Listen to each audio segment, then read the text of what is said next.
know what is going on, but it created another live. It wasn't the right live. And you know what? I was talking in another live for a while.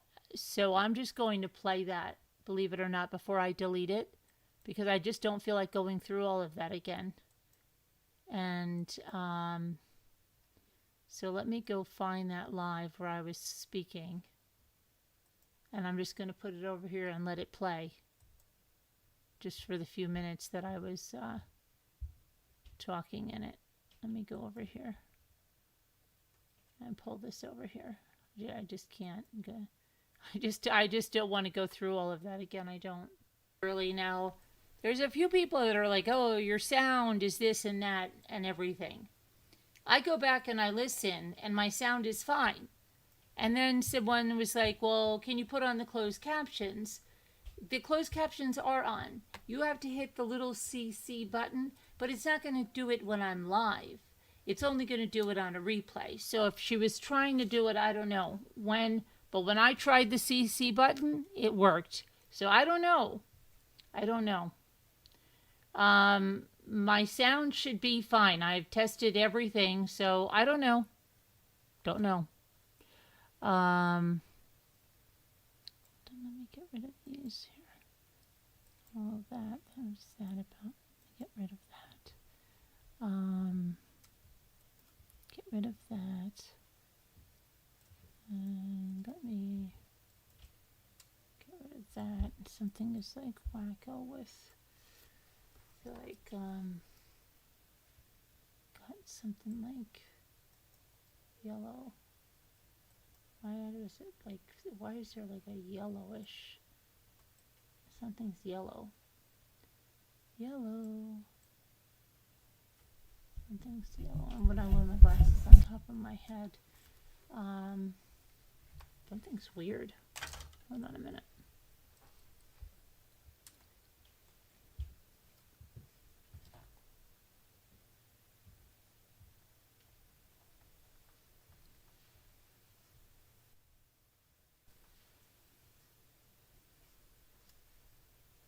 I'm on a few minutes early so I can work out some kinks here. Yeah, tomorrow I will be out of town. I don't know how long I'll be out of town. I don't think I'll be out overnight, but I have to do some stuff with Ethan.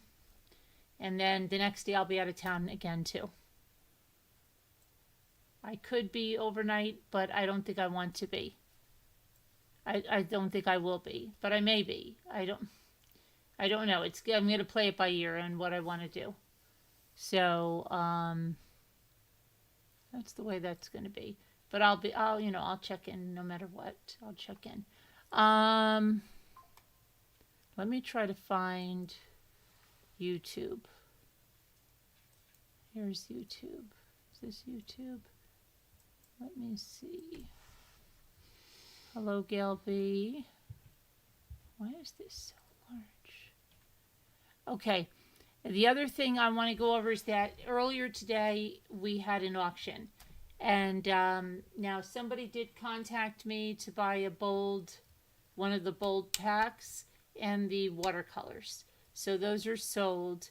And but the other things that I had, and I'm sure that Denise has, are not sold. So if you haven't checked out the auction that we did earlier today, check it out, because there's some really nice craft things that I showed you guys, that crafts, and there's two Pioneer woman things. There's a runner, and there are a set of 4 tablecloths. So check it out. Check it out. Now I think we are right now where I'm supposed to be. I'm going to first talk about Lonnie Anderson passed away. Just a little bit shy of her 80th birthday. So that's, may she rest in peace. Peace and condolences to her family and friends. Comfort. Good news on Scooter's dad's doing better. So prayers are working. Keep them coming. Frilly Farmhouse has not been feeling well. So put some prayers there. Debbie D was in the hospital, so let's have some good vibes, prayers for Debbie D. And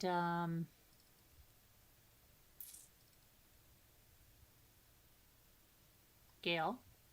Gail's had some surgeries and is recovering, so let's have some prayers for Gail. And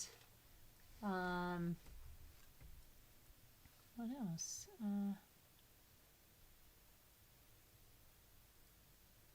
Just prayers for our community and for the things that we're all facing. Okay, so then we're going to talk about the Tennessee manhunt. They still have not arrested Austin Robert Drummond, but they did arrest Giovante Thomas and Tanika Brown. What is it? Tonika Brown? And then why of the Delphi transcripts. Now, you might remember last week, and I didn't go ahead and do it. I said I was going to chop it out of the video that it was in. I was going to chop it out because I went through the opening statements. And I am going to chop it out of that video and put it into another video.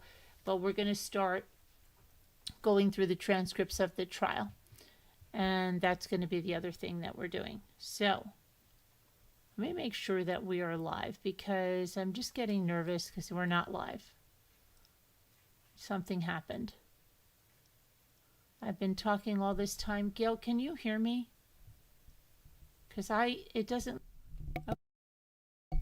I'm going to stop that there now and go back to live because we're done with that. Now, so now we're back on live again. That was the pre-recorded because only... I guess it was live. It was live, but it was on a different video. So we are live now. Now we're back to being live.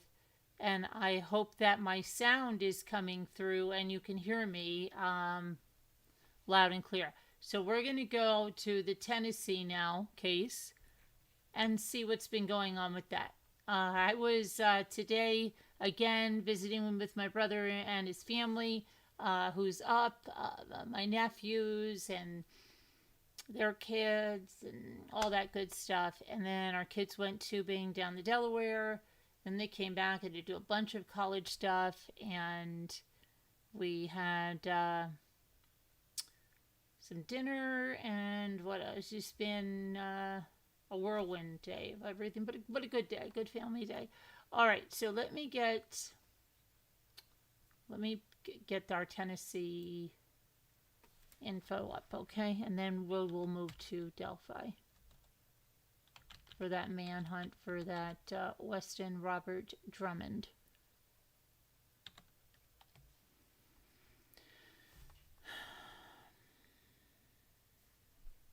Okay. So they've got... Here's when they were pulling that car out. One of the cars out. TBI on the case. TBI on the case.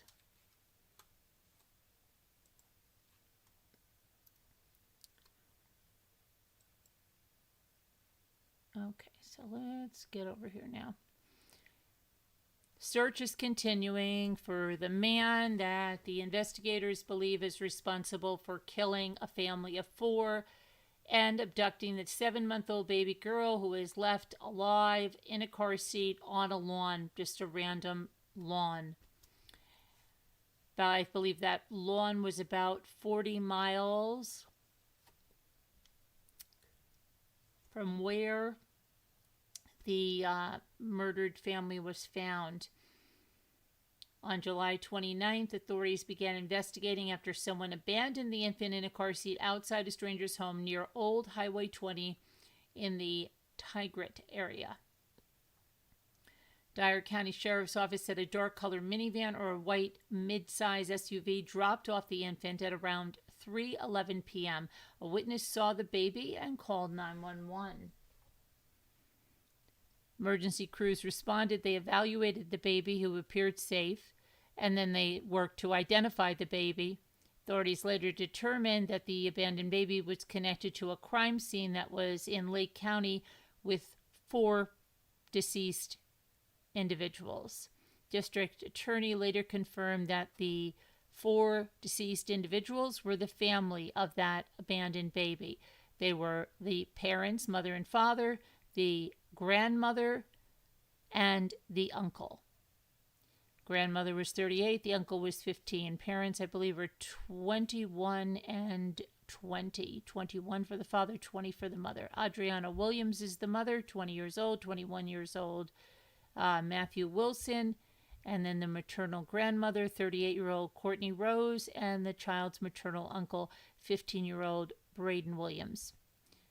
On July 31st, authorities identified Austin Robert Drummond as the suspect. He's wanted by the TBI and the Lake County Sheriff's Office on charges including first-degree murder and kidnapping. He is 5'10", weighs 190 pounds, and has brown hair, blue eyes, and a goatee. Drummond spent 13 years in the Tennessee Department of Corrections on convictions of aggravated robbery and retaliation for past action. Those crimes occurred in Madison County, Tennessee. That's where he's from, Jackson, Tennessee.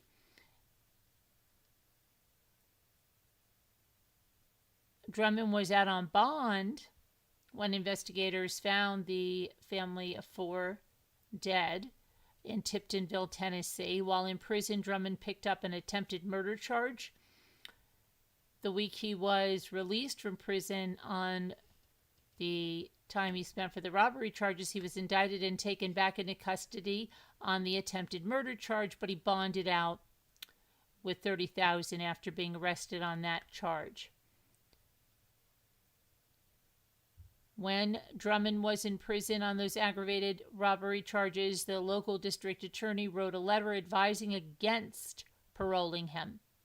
District Attorney Jody Pickens wrote the letter to the parole board at the hearing July 23, 2020. In the letter, Pickens wrote, "This office strongly opposes his early release on parole.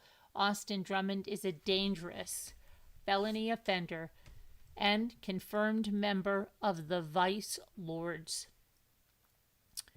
On Tuesday, July 31st, TBI put out an alert for a white 2016 Audi A3, the car believed to be driven by Drummond with Tennessee plates, and damage to the driver's side. TBI announced around 2:15 p.m. Friday that agents found that Audi A3. On Saturday, August 2nd, investigators searching for Drummond located a 1988 white Ford pickup truck near Burnt Mill Road in Dyer County. TBI and Dyer County Sheriff's Office asked residents and businesses along Highway 78 from Dyersburg to Lake County to check their security footage from 6 a.m. to 4 p.m. Tuesday for any sightings of the following vehicles: a white Nissan Rogue, a black Dodge Charger, an older model white Ford F-150 truck with a red stripe, a white Audi, a white Chevrolet Traverse. These vehicles were recovered, but officials asked for video footage. As of August 3rd, TBI arrested 2 Jackson, Tennessee men in connection with the murder of that Tennessee family. Further investigation revealed that Tanaka Brown and Giovante Thomas assisted Austin Robert Drummond with that murder.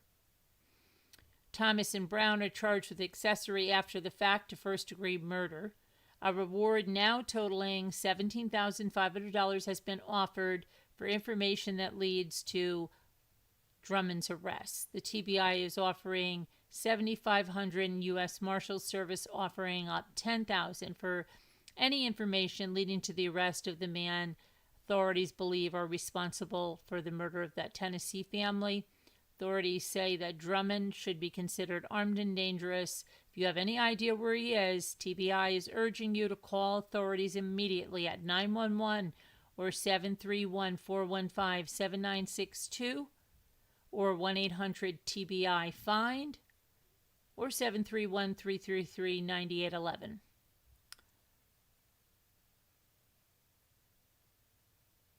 So that's what we have there.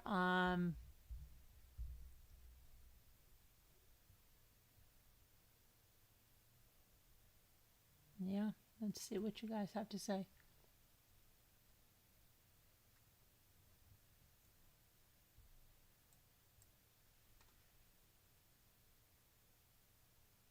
Let me see here.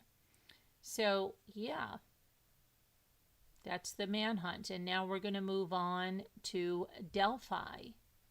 Okay, so let me get my transcripts here. I'll be right there.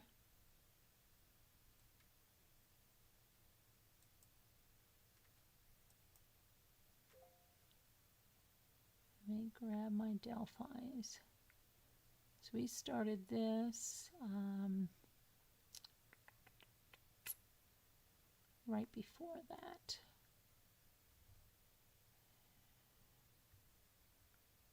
A couple of days. And we had just did the closing arguments. Excuse me, opening statements, I'm sorry. Opening statements on that, and I will put them in their own video. I will.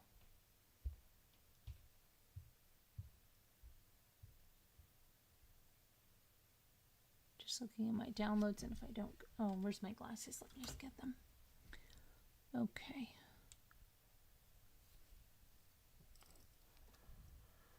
Can I just search? Oh, yeah, great. Here we go. Richard Allen. Actually, I have the Richard Allen jail clause. I could actually look at some of those as well. But I've got my Richard Allen trial transcripts right here. Okay, and we started here. So let me get where we did the opening statements and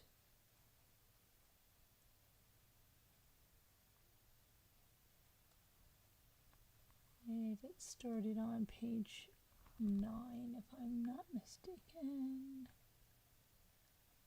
Excuse me.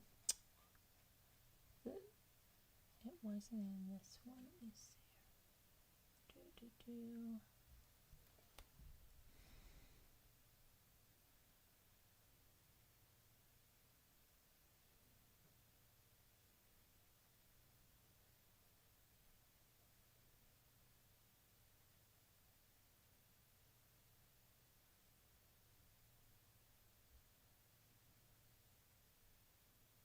Let me just get to the end of this.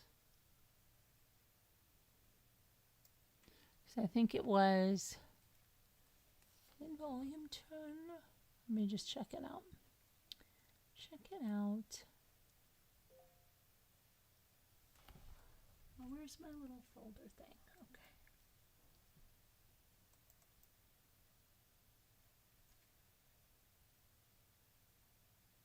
Okay. Okay, that is...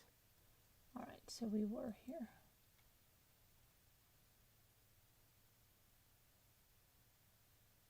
Yeah, this was our, I think this was our, it's comparing apples and oranges, but let me just see if this is the end of that. Yeah, please wait. Okay.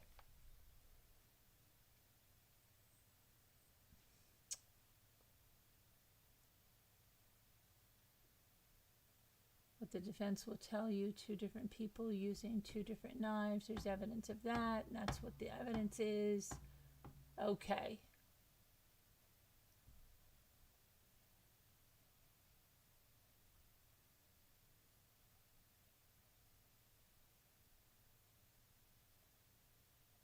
So I think we're going to go to their first witness. Okay. So let me just grab a graphic so that we know we're...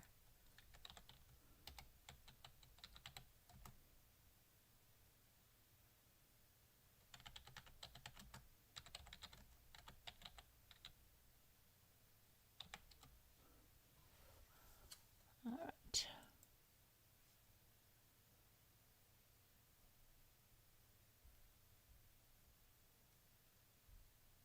Let's do this one right now.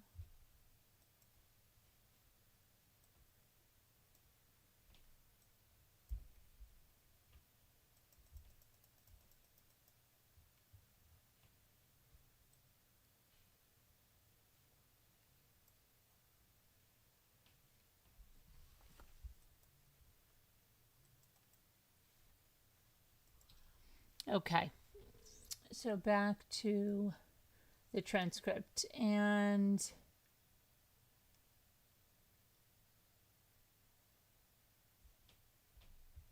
we are going to start with the direct examination of Becky Patty. All right, so I know you're used to talking to the person asking you the questions, Becky, but I'm going to ask you to look towards the jury so they can hear you rather than talking toward me, in case that will cause some difficulty, okay? All right, let's tell everyone your name. My name is Becky Patty. And how do you spell your first name, Becky? B-E-C-K-Y. And your last name? P-A-T-T-Y. And what city or town do you live in? Delphi, Indiana. Do you live in town or out of town? No, we live in the country. We live about 7 miles from here. And have you always lived out in the country? For the past 32 years. Okay, so certainly from the time frame of 2017 until now? Yes. Okay. And did you graduate from Delphi? Yes. So this is your hometown. You know the area very well, don't you? I've... Carroll County forever. Okay, great. And did you go to school after high school? I did some college. Okay. Did you do it locally or did you go away from the area? No, locally. And what did you do for a living, if anything? Or maybe you're a homemaker, which is perfectly fine. I do home appraisals. And do you have an office? Do you work for someone else? I have my own business, and my office is at home. Has it been that way the entire time? Yes. And so the office is within your home or adjacent to it? Maybe you can tell us a little bit about that? I took over part of the garage. We made an office out in the garage. Okay, so back in 2017, who was living with you at your home? At that time in 2017, it was my husband and I, Kelsey, LJ, my son Derek, and my other son Cody. All right, so let's go through those. You said your husband, my husband, his name is Mike Patty. All right, and then you said Kelsey. Who's Kelsey? My granddaughter, Kelsey, at that time, German. Okay, and what is her last name now? Siebert. So she's married, is that correct? Yes. You said LG. That's for Libby German. And LG. Okay, hold on. I've got to go to the second thing now. LG is one of the victims in this case, correct? Correct. All right, and she's your granddaughter? Yes. But she was living with you at the time in 2017? Yes, she was living with me. Okay, you said Derek, is that right? Derek German, my son. Libby German's dad. Okay, and how do you spell Derek's first name? Derrick. And so that's Libby's father? Yes. And is it also Kelsey's father? Yes. Okay, so Libby and Kelsey are sisters? Yes. And they are how many years apart? 3. In age? 3. Okay, and then you said your other son, Cody? Cody. All right, what is Patty? Thank you. And how old is Cody in relationship to Kelsey or Libby? He's about 12 years older than Kelsey. Okay, and you said there's 3 years between Kelsey and Libby? Yes. And so Kelsey and Libby are your grandchildren, but they were living with you. How long had they lived with you? About 10 years. How old was LG when she started living with you? 3. And did she and her sister come to live with you at the same time? Yes. And did they live with you continuously? Yes. And so you and your husband, Mike, were married that entire time? Yes. So you and he were in the position of parents then? Correct. The appraisal work that you do at your home, does somebody work for you or for you at that home office?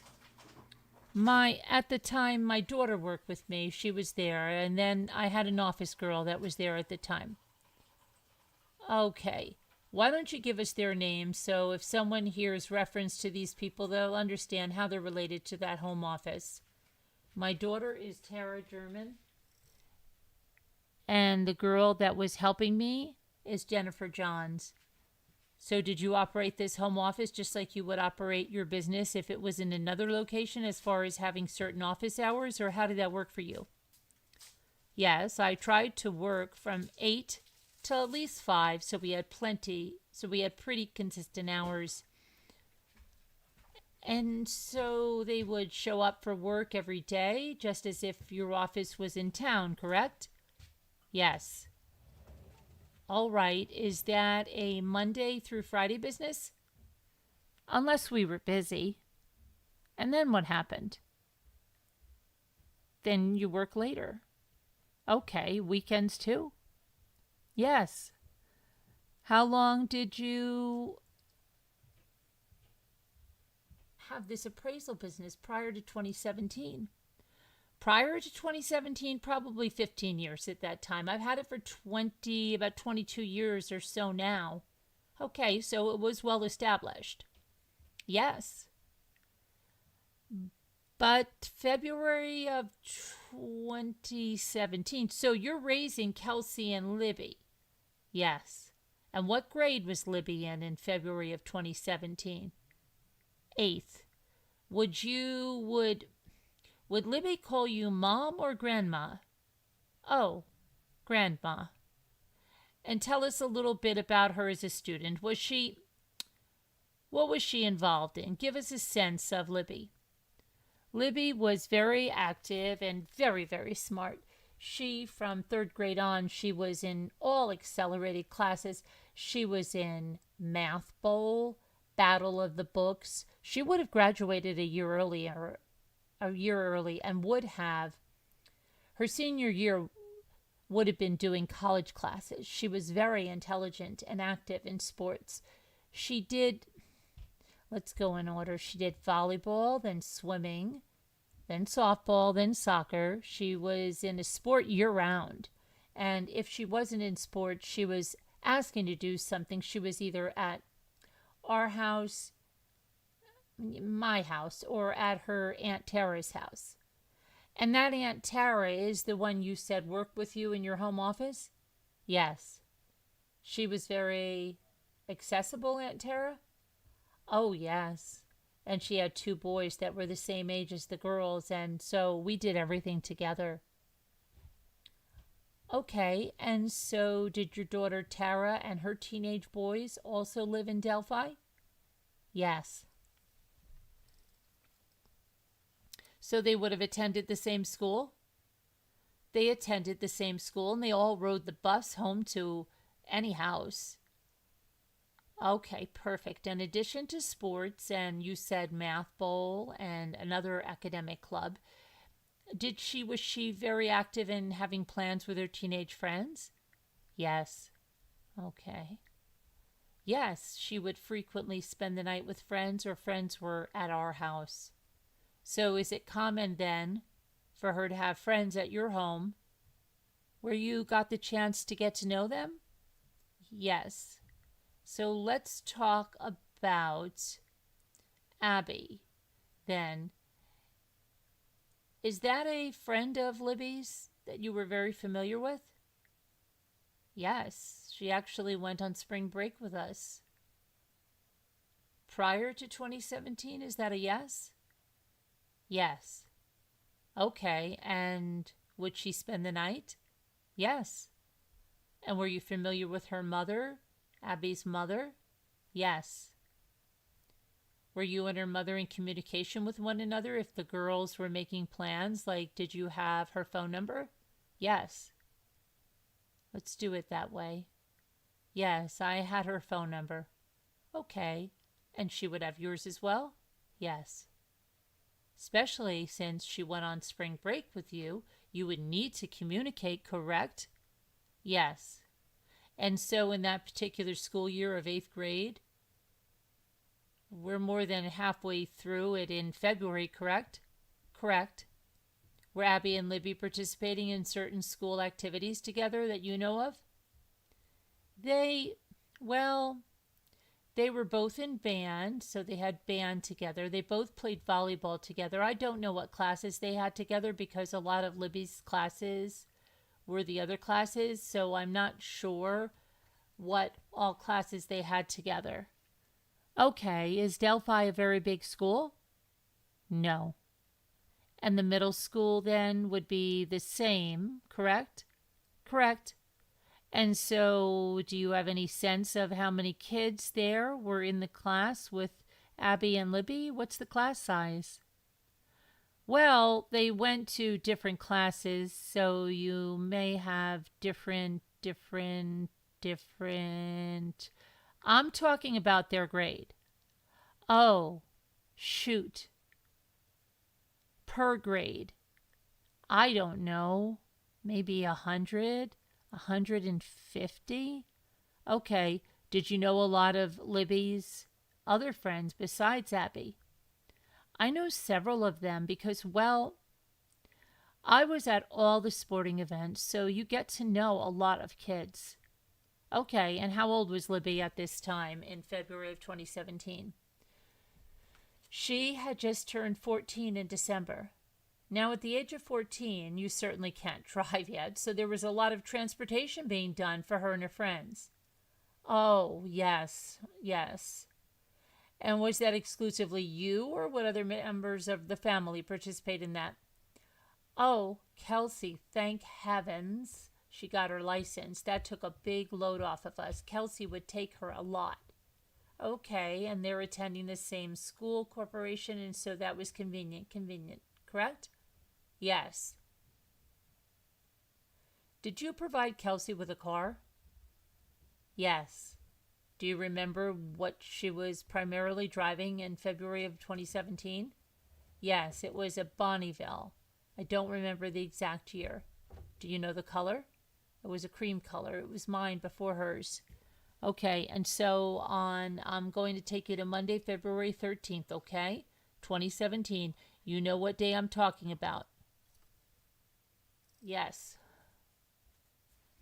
All right, and would you agree that was a Monday? Yes, it was. So was that a typical work day for you? It was a typical work day for me, yes. Was it a typical school day for Libby and Kelsey? No, we had snow makeup days and they were out Friday and Monday. Okay, how did that change the activities of your Monday or the weekend just prior to it, if it did at all with regards to Kelsey and Libby German? Well, my work would be there. They were old enough. It's not like I had to run in the house. Okay. Was it different for them when they had a school day off with regard to, let's say, having friends over on what would traditionally be a school night, a Sunday? Normally they didn't have friends over on school nights, and besides that, Libby had practice every night, so by the time she did school, practice, dinner, homework, there was no time for that. So weekends, there was usually somebody there or she was gone. Okay, so this particular weekend, where there was no school on Monday, did she have a friend spend that night on Sunday night? Yes. Who was that? Abby. And we're talking about Abby Williams, right? Correct. Okay. I don't think I asked you this, but I made the assumption, so I don't want to do that. Were Abby and Libby in the same grade? Yes.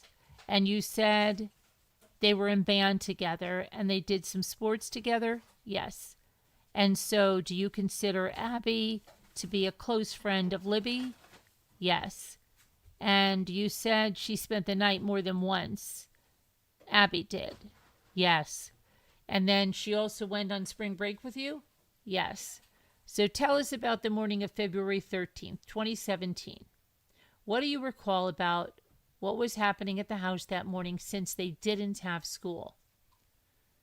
Derek got up and made them breakfast, and Libby had come out and asked if we could go to something. And I told them that I had to work, but if they would help file some files for me, I would pay them.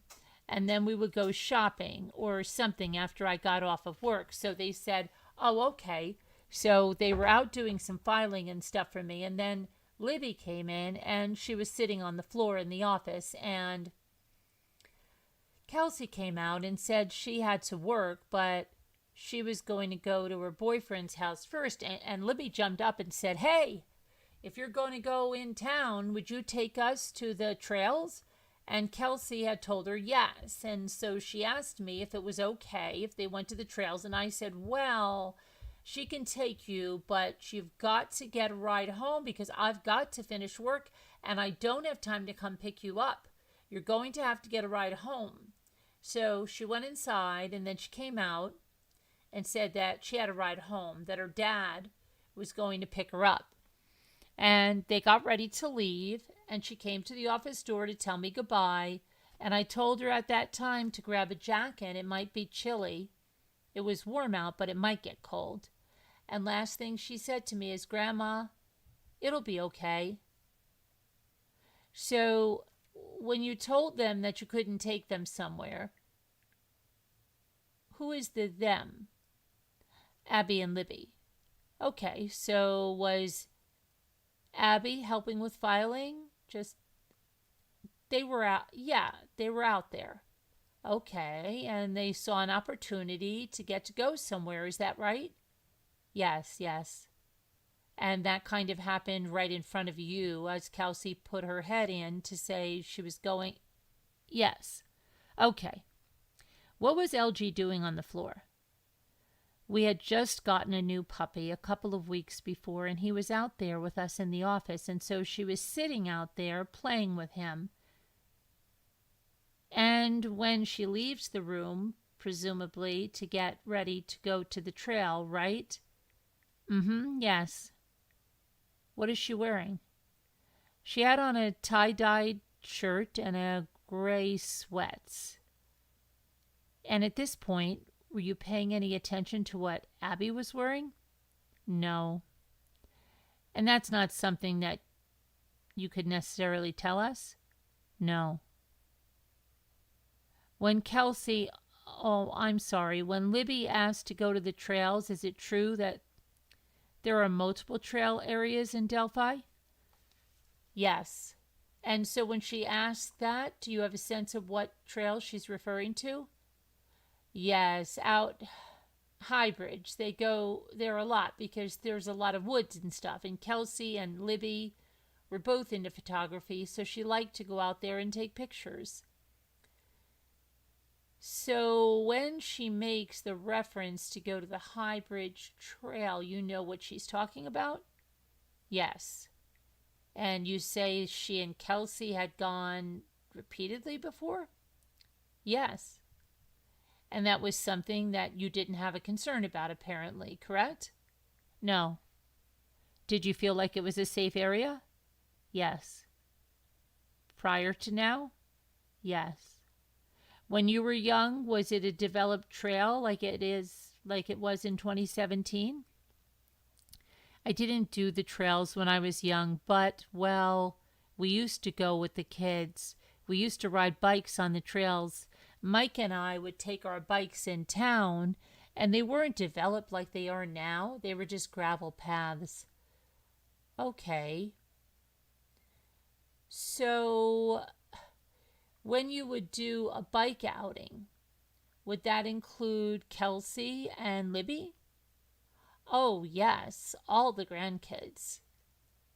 All the grandkids. Okay. And so if it wasn't a developed paved path at that time, what was it? It was just gravel. Okay. And did you actually do these bike ride trips on the Monon High Bridge Trail? No. At that time, the Blue Bridge wasn't there. They were still in the process of doing that.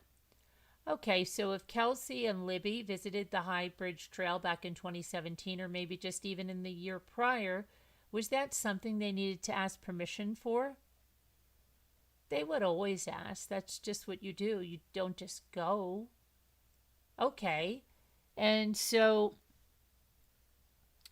the way that you parented them was that if they were going to go somewhere, they needed to ask permission. Correct. Did you feel that Libby was respectful of that? Very, very. And if she asked you to go somewhere, like a school event or the High Bridge, and you weren't going with her, did you have confidence that she was going where she told you she was? Yes, most certainly. And if she had a lot of activities, how did you keep track of when she needed to be picked up from a particular activity? She had a phone. Stay in touch? She had a phone. Okay. You provided her a phone? We provided a phone because she would always have to call us and say, practice is over, or this has changed, I'm there, or whatever. And so in this family dynamic, if Libby was at an event and maybe you were working, were there other members of the family? You said Kelsey. Anyone other than Kelsey that would take up responsibility of providing transportation? Oh, yes. My husband, he did a lot of, there were many times when both of them were in sports that he would go one direction, I would go the other direction. So, yes, he did a lot of the running also. Okay, so Kelsey was also very active. Yes, similar to Libby? Not in as much as Libby, no. And you indicated that Derek German would be Libby's father, also lived at the home? Would he help with transportation? Yes, and it appears he was going to do that on February 13th, correct? Correct. What about Cody? No, Cody was gone a lot. Okay, he's an adult at that point. Yep. Did he have a full-time job? He had a full-time job, and yes. Okay, so with the exception of Cody, everybody pitched in if needed. Yes. So when Libby and Abby leave your home with Kelsey to go to the High Bridge Trail, did you expect that Libby would have her phone? Oh, yes. What was Libby's habit with regards to her phone? Did you ever have to worry about whether she'd leave it behind or not have it charged or... Oh, no. Were you usually able... She had that phone on her hip all the time. Okay. Was it a concern of yours to know exactly what time her father would be able to pick her up?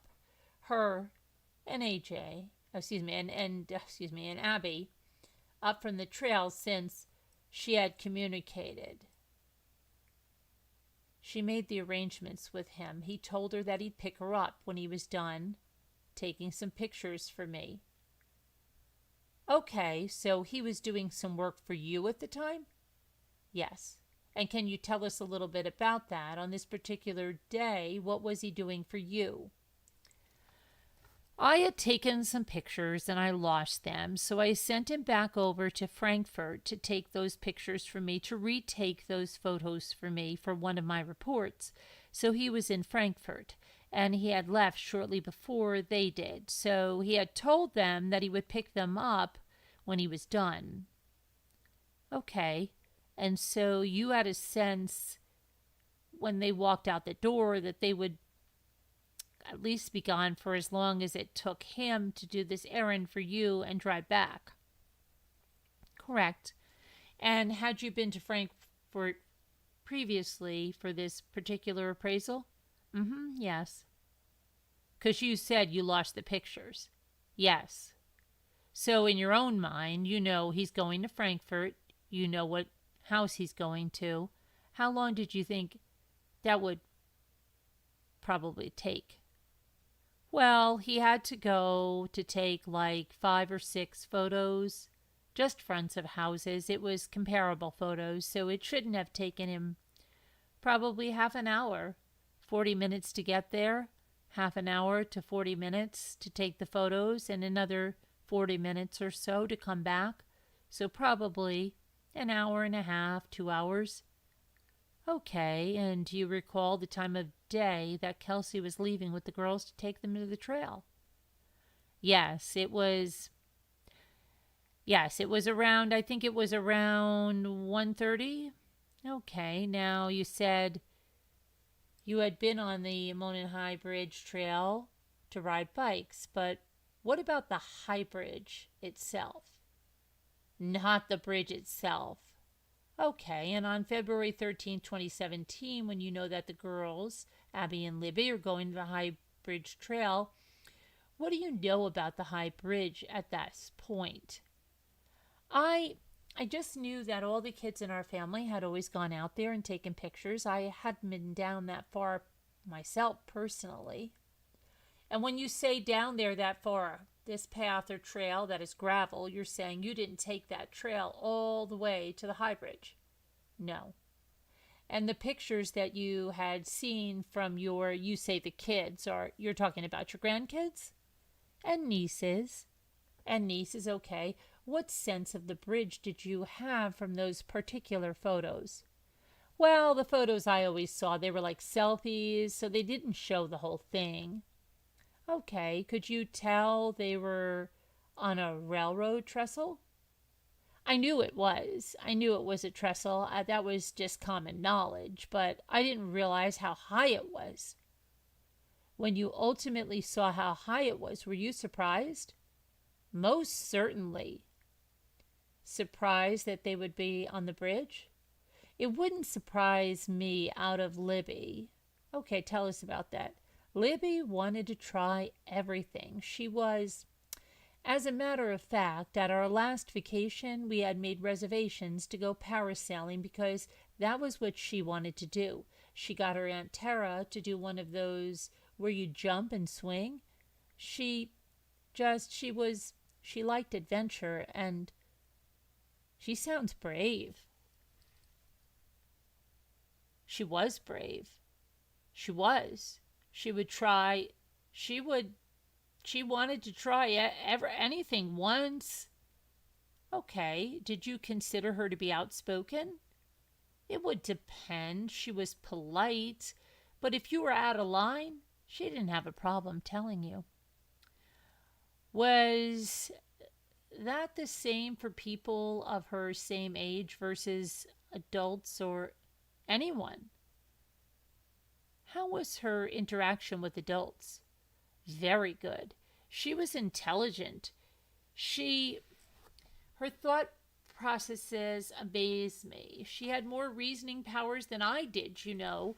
There were times that she would say, "Grandma, you know," I wasn't as calm as she was, and she looked at things differently. You just described her as calm. Yes. in areas where that surprised you? It, no, that was her nature. She was, her friends would come to her. One time she said, I think I need to be a psychiatrist because they all come to me with their problems. She could reason. She was logical. She was logical, and she loved crime shows, and one in particular, and I can't even remember the name of it, but it was a redhead lady that was a surgeon, and she was in a wreck, and her hands didn't work right, and so she helped the police solve crimes, and she said, I'm going to do that someday. I'm going to help the police solve crimes, or I'm going to find cures, because my mother died of COPD, and she was there and helped with her, so she knew she wanted to make a difference.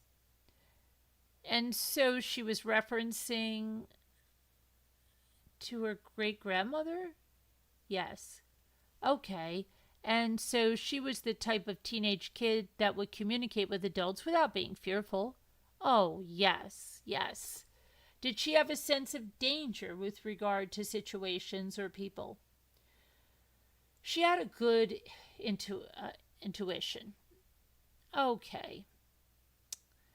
So, did you feel like she was equipped to be, say, aware of her surroundings as a teenage girl, or if you were letting her go somewhere without an adult? Yes, my husband is a first responder at work, so he used to come home, and I know the girls would roll their eyes because he was always very big on telling us all the time, be aware of your surroundings, know where the exits are.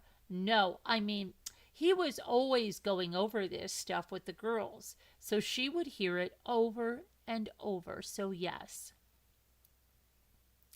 When Libby would be somewhere away from home, and let's say without Kelsey, because that's the situation we have, would she be a good communicator about when she would be done at a particular place or when she would meet you at a particular location to be picked up to come home? Yes, we usually knew what time we were to pick her up. I mean, she would try to tell us, or she would call us as soon as she knew so that we would have a heads up.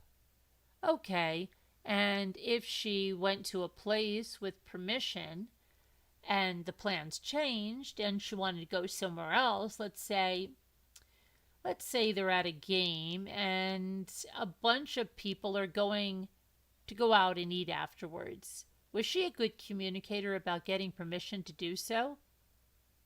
Oh, yes. And if you asked her to be at a particular place to meet you to be picked up, was she respectful of that? Yes. If she was running late, would she notify you? Yes. So on February 13th, 2017, she's gone to the trail with Abby, being dropped off by her sister. Yes. You know that's where she's going at this point. You know that your son Derek is in Frankfurt taking pictures and he's going to pick her up. Yes. All right, so what is the next communication that you have with any of those players that there's a problem?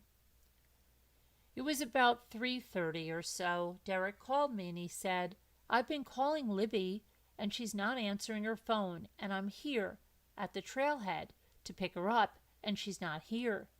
And he said, can you try to get a hold of her?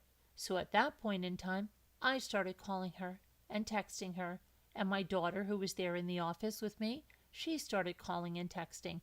And nobody was getting an answer from her. Had something like that ever happened before? No. Was there an ability to try and reach Abby? No. And why would that be? She didn't have a phone. So what do you recall next? Since you could not reach her, what do you recall doing next?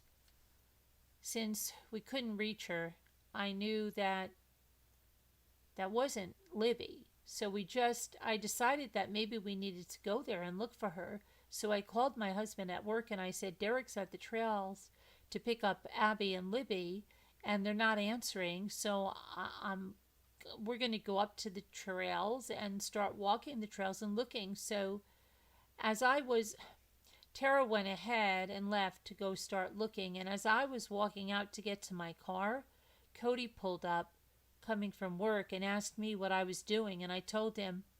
So he got in my car with me, and I said, if they would have decided to walk home, there's two ways they could have come. So we drove both directions that they could have possibly walked home, and they weren't there. And then we parked at the trailhead and started looking for the girls, and at that time I tried calling AT&T to see if they would ping her phone.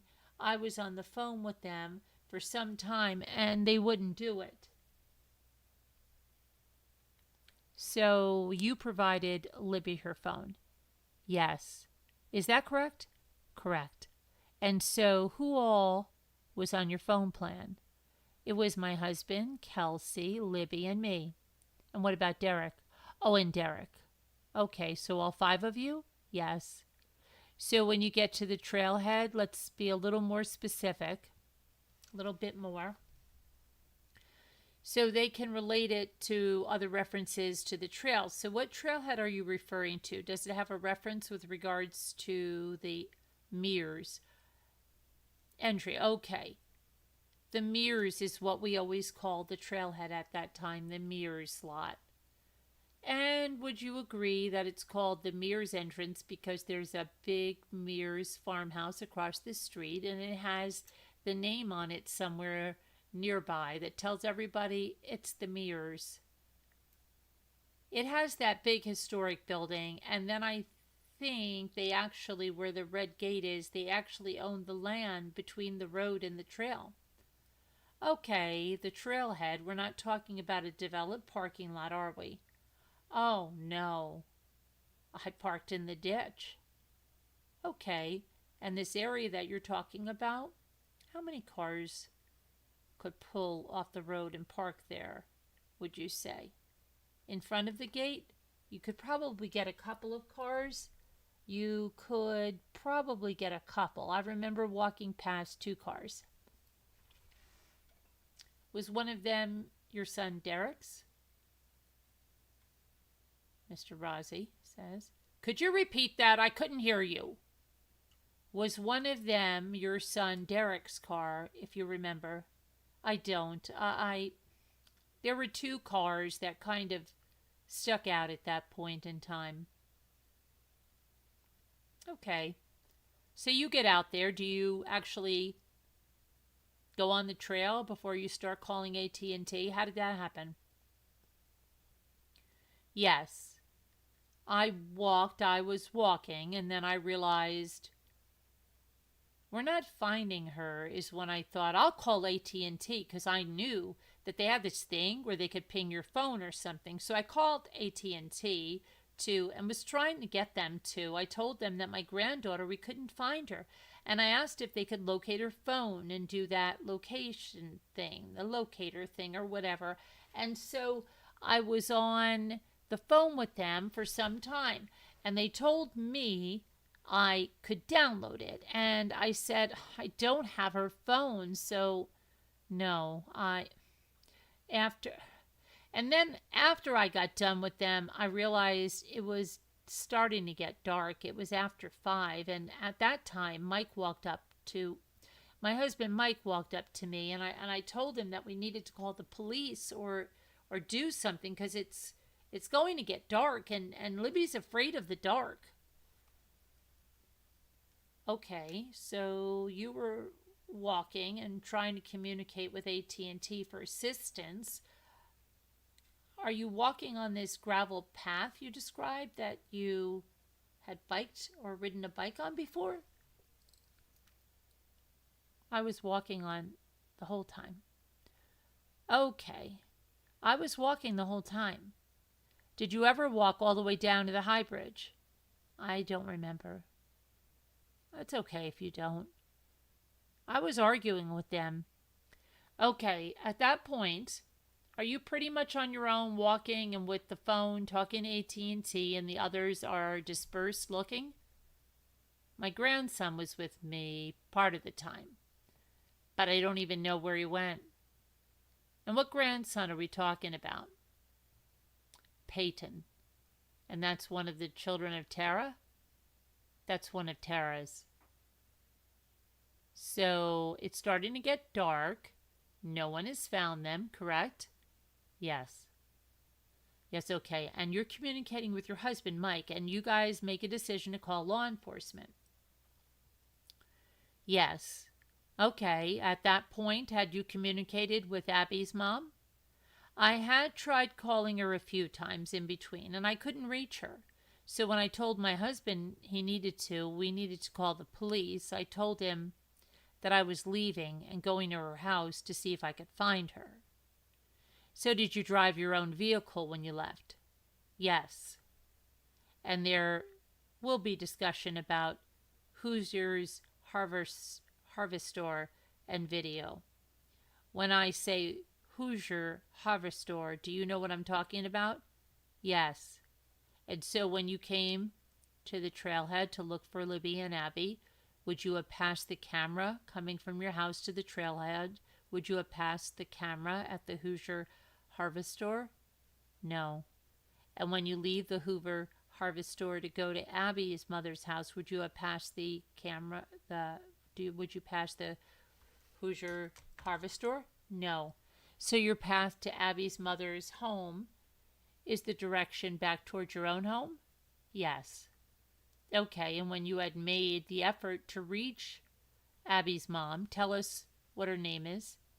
Anna Williams. And when you had made efforts to contact Anna, were you contacting her cell phone? Yes. And were you able to leave a message on those previous calls, or do you even remember? I don't remember. That's fine. So you leave and go back the way you came to go to her house. At some point, do you find her there? Do you reach her? Tell us what happens. Hold on one second, guys. I just want to make sure that we are still live. So I know I'm like paranoid. Okay, good. We're still live. Okay, I just wanted to make sure.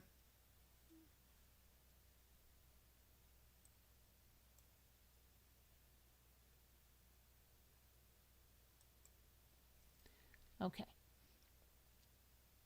That's fine. So you leave and you go back the way you came to go to her home. At some point, do you find her there? Do you reach her? Tell us what happens. When I got to their house, her grandfather answered the phone and said that Anna was at work, so I left there.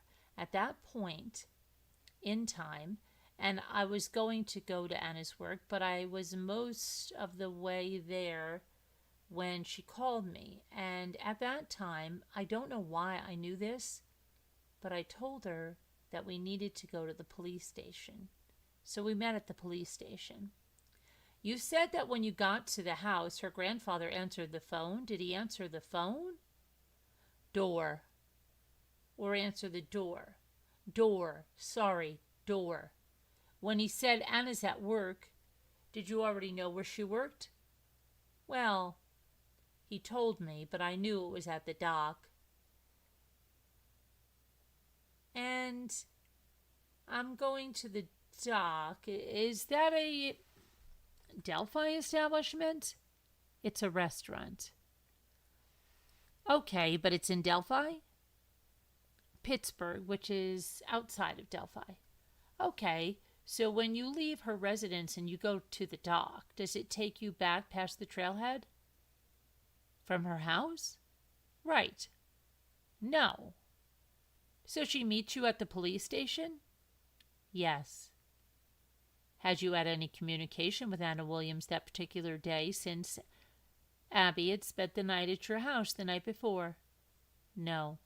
Did you pretty much let the girls make the arrangements with respective parents? Yes. And rely on that? Yes, that's the normal response was always make sure it's okay with them. So on this particular day, how long did you believe that Abby would be under your care hanging out with Libby? Till that evening. And then how was Abby going to be delivered home? Her mom was going to pick her up. And was it important to know what time, or was it just enough to know that she'd come after work? That she was going to come after work. We don't go by times. So now you're going to the police station to make a complaint that your granddaughter and Abby were missing? Correct. Is that right? Okay. And is that what you do when you get there? I think they already knew, but at the time, I think it's when they were asking us for a description, they asked for a photo and whatever they would need. Do you think that your husband or someone in your immediate family had already contacted the police so that they knew when you got there? Yes, my husband had called the police. Okay. Was your husband at the police station when you got there, if you remember? Not that I'm aware of. Now, some of the normal things the police would ask, they would probably ask, where did you last see them, correct? Yes. Okay, and that would have been at home. At home? Where did you believe them to be, right? Yes. And what did you tell them? At the trails. They might have asked where they were dropped off, right? Yes. Okay, and what they were wearing? Yes. Okay, and you already testified that you had a memory of Libby wearing a tie-dye shirt and gray sweats. Yes. So is that the information you shared? Yes. Is there anything else that you were able to tell them about a jacket or shoes or anything else? Oh, I know that she had on black Nikes, but as for a jacket, I truly thought she didn't take one. And then you later became aware that she probably wasn't wearing gray sweats. Is that right? I did later become aware of that. And how did you become aware of that? The police told me. Well, did you become aware of something in your own home that, well, allowed you to conclude that she was not wearing the sweats? Well, I was confused. When I was straightening up her room, I came across the gray sweats and I thought, does she have two of these? The girls were always getting clothes and stuff, so I thought, well, maybe she had two pairs of gray sweats, or she would wear mine. But at that point in time, I still didn't realize that she had changed because you didn't see that part of her. Right. When she left. No. Why are you so sure about the black Nikes? Because she wore them all the time. After you went to the police station, did you go back out to the trails that evening? I was at the police station until well after midnight. Mike, my husband, picked me up and we did go back out to the trails, and then we drove, just in case, we drove around to other places. So, did you drive to the police station and just leave your car there, or you said you went with Mike back out? I don't know what happened to my car. Hard to say, isn't it? I don't remember. You do remember being up very late that night? Yes. And do you remember continuing to try to reach LG's phone, Libby's phone? We kept calling and kept calling and kept calling. And did you at some point get your AT&T records for your whole family and then share them with law enforcement? Yes. I saw somewhere where somebody was talking about times. I think I was talking to Derek. And he said, well, when they asked me, I just pull out my phone, I look at the time. So I thought, oh, great idea. So I went online and I printed out our phone records for the month. And that included all 5 of you? All of us.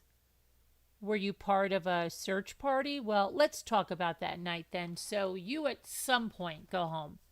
Yes, the 13th. And do you go back out the next morning? Early, yes. They were doing an official search the next. So now this is Tuesday, the 14th of February. Yes.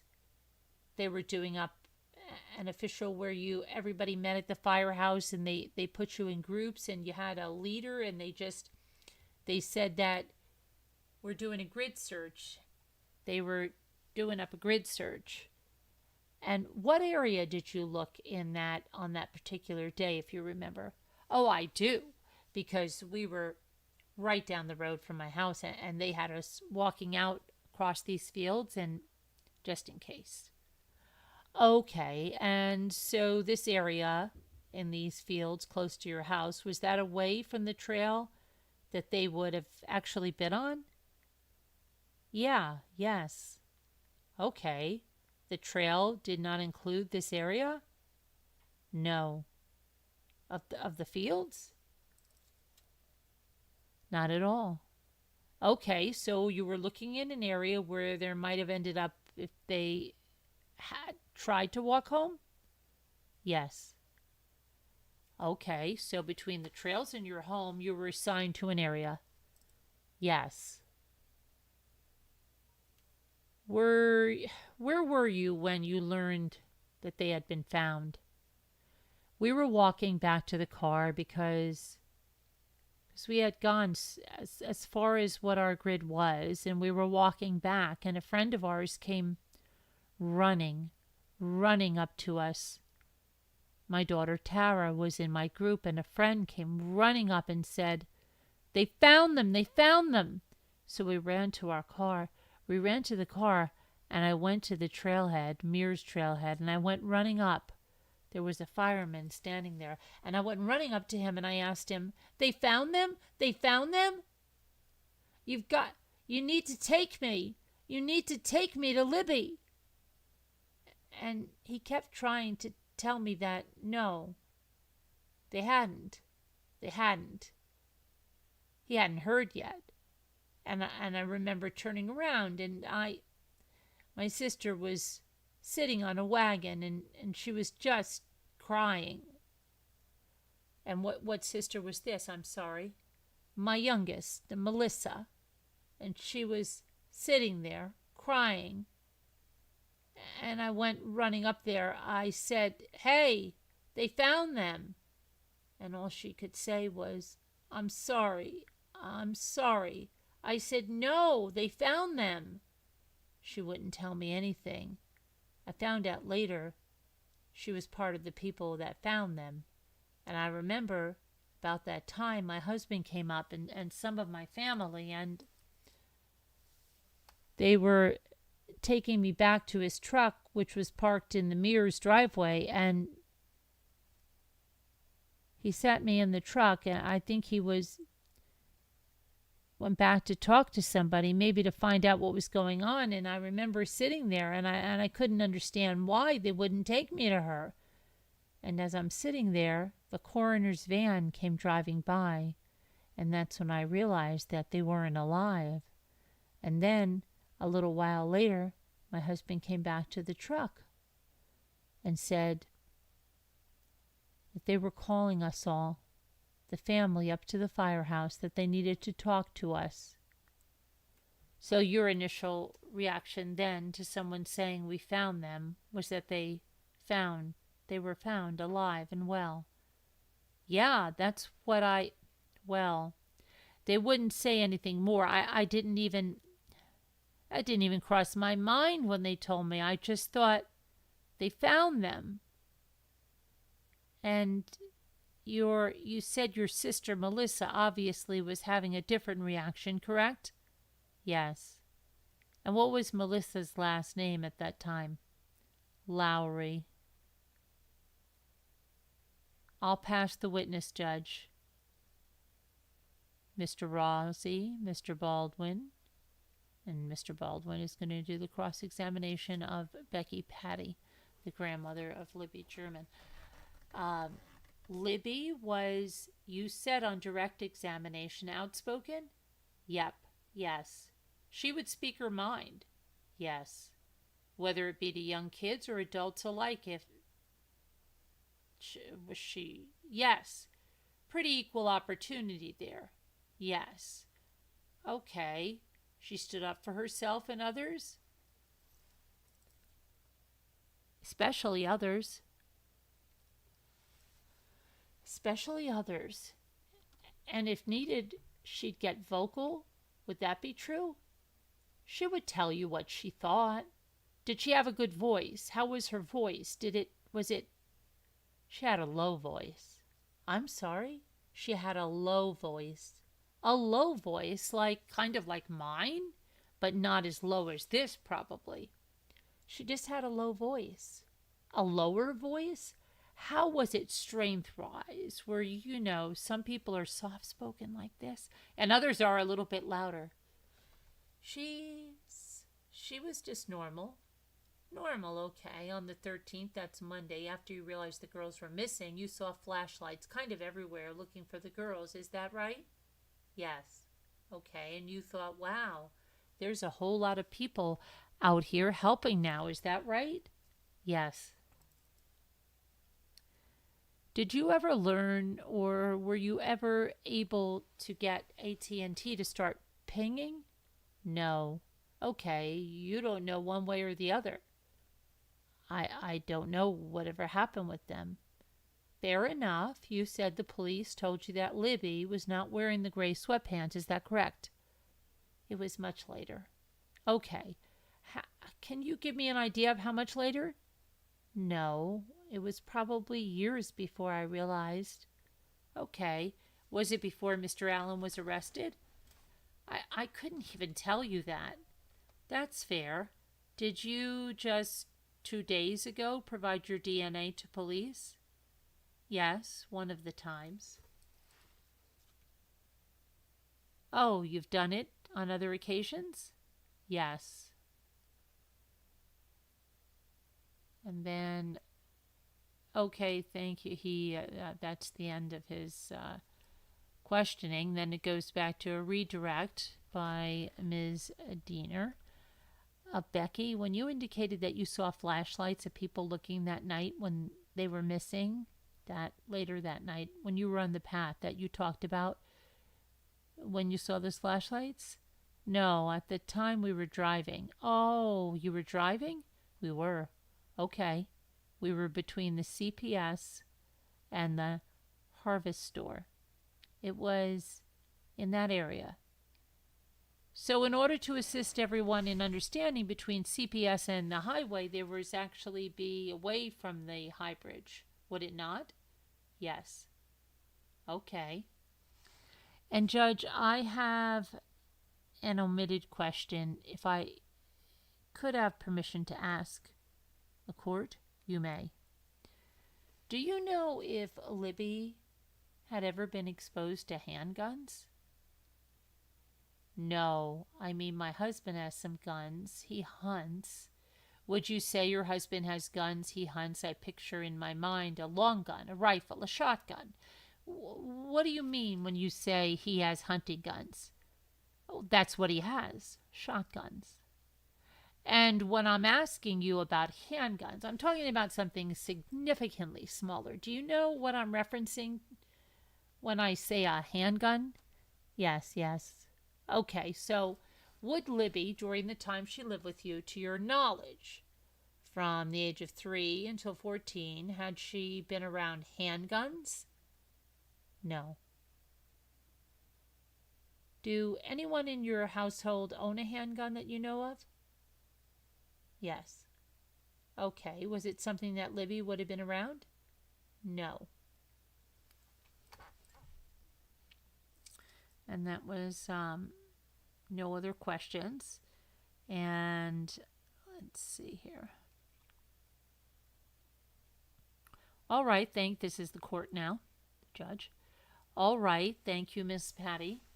You may step down, all right. Well, ladies and gentlemen, we're going to go ahead and take our lunch recess. I apologize, it's a little late, but I think I told you all this. We're kind of going to let the witnesses dictate, so we don't want to break in the middle of a witness, so I assume lunch is here for the jury. While you're outside of the courtroom, please keep your minds open. Please don't form any opinions or conclusions about anything. You may discuss the evidence that you've heard so far, but please only do that if all 16 of you are present in the jury room at the same time. And then please don't deliberate. And you may take your notebooks if you wish. Okay. And then, let's see. Okay, now then after lunch. Thank you, gentlemen. All right. Well, welcome back, ladies and gentlemen. I hope lunch was satisfactory. We are all ready to continue. You may call your next witness. Judge, the state would call Kelsey Siebert. Judge, is it okay if I get her some water? Sure. Kelsey, could you please tell the jury your full name? Kelsey Siebert. And is that your married name? Yes. And so back in 2017, was your last name German? Yes. Could you please spell your first name for the court reporter? Kelsi. And spell your current last name? Siebert. And did you grow up in Delphi? Yes, I did. And did you live in town, out of town? Right outside of Delphi, yeah. And who did you live with? My grandparents. And their names are Mike and Becky Patty. And when you were living with Mike and Becky Patty, do you remember how old you were? I don't. I believe I was young. Very young? Yes. And Libby is your full sister, is that correct? Correct. In 2017, who was part of the household? My grandparents, obviously. Me, Libby, my dad, and my uncle. And your dad's name is? Derek German. And your uncle? Cody Patty. In 2017, what grade were you in? I was a junior. And in February, did you already have your license? Yes. And how old would you have been? I had just turned 17. Since did you graduate from Delphi High School? Yes. And okay, and after that, did you get additional education or training? Yes, I went to Purdue University. And did you earn a bachelor's degree? Yes, in psychology. And are you currently employed? Yes. What do you do? I work for my grandma doing appraisals, and I work at the Dairy Queen in the evenings. Do you have a family of your own? Yes, I'm married. I have a daughter and one on the way. Oh, great. Congratulations. Thanks. So in 2017, you were a junior. And what grade was your sister in? 8th grade. Were you in the same types of activities at school? Yes. She did a lot more than me, but we swam together. How would you characterize your relationship with Libby? We were very close. She was more like my best friend than my sister. Were you familiar with each other's friends? Yes. We knew most of the people we went to school with. It was a small school, so we knew everybody. And how many, just to give an example, how many students do you recall being in your grade? My grade graduated with 86 people. Do you recall that Libby's grade was smaller in size? I believe it was a little bigger. When you go to high school with 86 people in your class, do you pretty much know everyone? Yes. Did you feel, was it your observation that Libby knew most of her classmates? Oh, absolutely. And then were you also familiar with Abby? Yes. And tell me about how you knew Abby and to what extent you were familiar with her. Libby and Abby were friends. They played sports together. They had classes together. She went on vacations with her family. Was she a friend of Libby's that would spend a lot of time at your house? Yes. And did she, to your knowledge, at that particular time, were interested in February of 27, did you know if she had her own phone? She did not. And so maybe there's something you remember about her not having a phone that causes you to be confident that she didn't. What do you remember about that, if anything? I know my sister let her use her iPad sometimes. How would you describe your sister Libby's personality in relation to her friends? Libby was always the outgoing one. She always wanted people to feel included, so she would go out and find the people that needed somebody just to make them laugh or smile. Was she someone who was brave or cautious? Very brave. And can you think of an example of that, or let's just say specific to this particular instance we've talked about on the High Bridge, that is a unique place? Are you familiar with the High Bridge?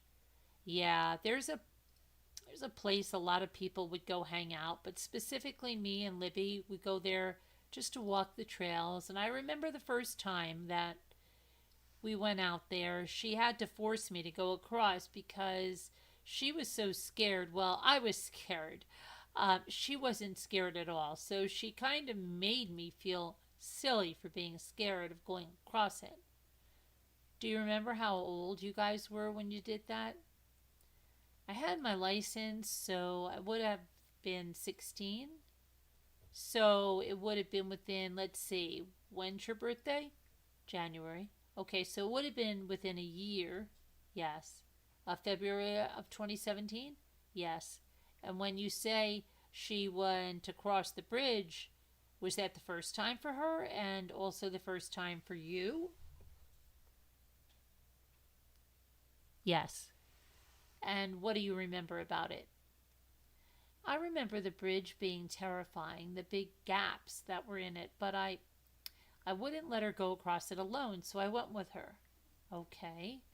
Was there anything that you remember specifically about the experience of going across it? Is it something that you do slowly, or do you hurry up and get it over with? I crawled across it because the gaps are scary and it's very high up in the air. Had you been to the trail with both Kelsey and Abby before? With Libby and Abby? Or with Libby and Abby before? Not with Abby, no. So let's go to February 13th of 2017. It was a Monday. What do you remember about that day? We woke up, well, I woke up late. We had the day off of school, so I had planned to go into my boyfriend's house that day when she asked me if we could go to the High Bridge. So she asked you to earlier in the day? Yes, around the time I woke up. I was getting ready to leave. And was she wanting you to take her there, or was she wanting you to go with them? She wanted me to go with them. Okay, and so if anything, do you know about when she and Abby were doing that morning after you woke up? I knew that they were awake, but I wasn't sure what they were doing. So do you remember where you were when she asked you for the first time? I was in the bathroom. Okay, and did she ask you again later that day? I knew that in conversation it came up and I could take them and drop them off, so if they had a ride home. And was that something that you could do for them? Yes. Was it unusual that you would be taking Libby and Abby to the trails on the particular occasion without you going along or an adult?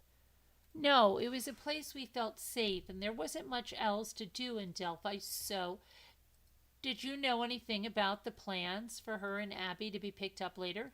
Yes, I told her she would have to have a ride or I couldn't drop her off.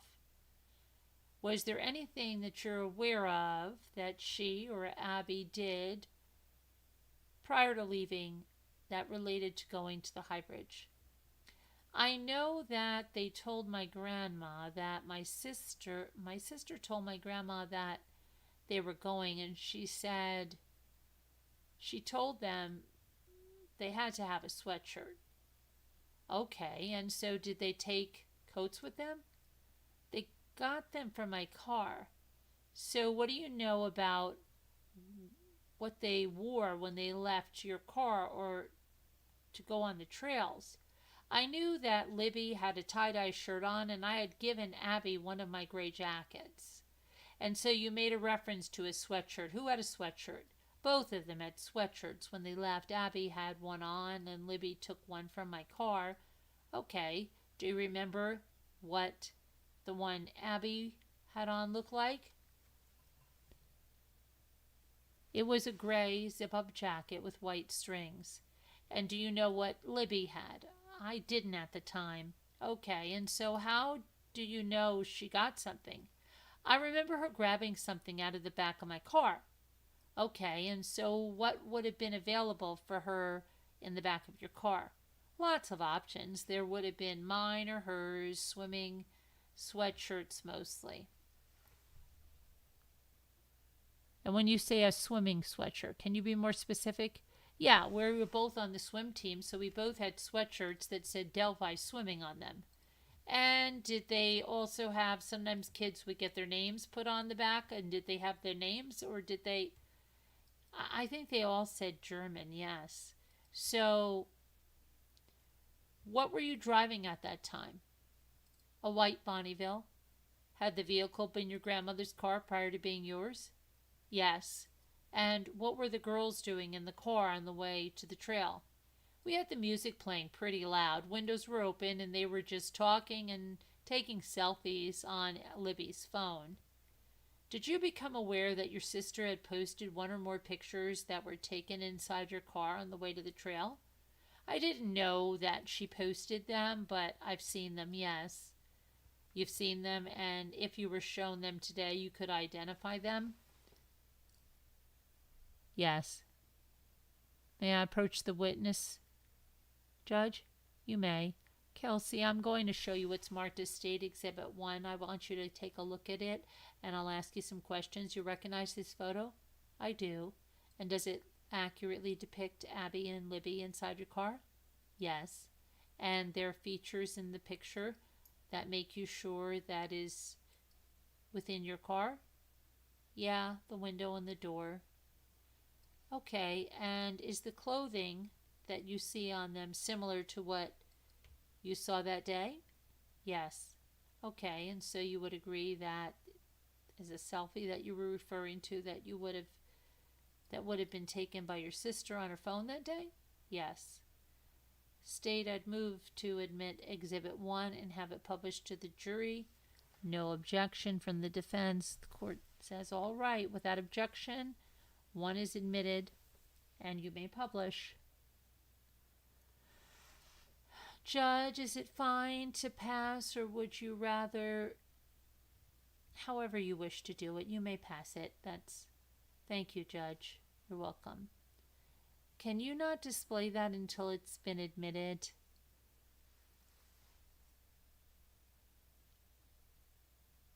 Could you not display it until it's been admitted? Okay, thank you. So just lean it up against out here. Yeah, that's fine. I mean, until it's been admitted, it shouldn't be displayed to the jury. And I think you've had the opportunity to view. Oh, you're still looking at it. Okay. Just go ahead and pass it forward and the state can retrieve it from you. So can you describe for the jury the route that you would take to drop your sister and Abby Williams off at the trail? So I would go down my driveway, turn right. Then I go down past the cornfield and turn right again to get to the highway that would take you to another country road that would take you down there. And so when you get to the trailhead, are you familiar with the Hoosier Harvest Store? Yes. Would you come to the trailhead before the Harvest Store when you drop them off? Yes. And then you drop them off, would you continue on in the same direction or go back the other way? Same direction towards Delphi. Okay. And the entrance that you dropped them at, was it referred to, what is it referred to as around here? It would be the Mears entrance or the trailhead at that point. It had like a sign for the Monon High Bridge there. Kelsey, I'm showing you it's marked as State Exhibit 2. You can't see the sticker, but I promise you it's State Exhibit 2. Does this area look familiar to you? Yes. And does the picture depict the Mears entrance? Yeah. And does it depict the area from which you would have come from home to pass the Mears entrance? No. Not necessarily your house, but I mean the area that you would have come from. Yes, not the entire thing, but yes. And then does it also show at least part of the path you would have taken to continue on towards town? Yes. Okay. And so would this be helpful for you to describe the area where you dropped them off? Yeah. Okay, Judge, the state would like to admit and publish Exhibit 2 for the purposes of having the witness use it as a demonstrative exhibit and also for it to be available to the jury. No objection. All right, without objection, 2 is admitted and you may publish. Okay, Kelsey, I'm going to have you step down. Just be mindful that just keep your voice up. Yeah, you need to use your outside voice like I'm trying to do so that they can hear you, and you have to describe some things on this map. Okay, can you all see that?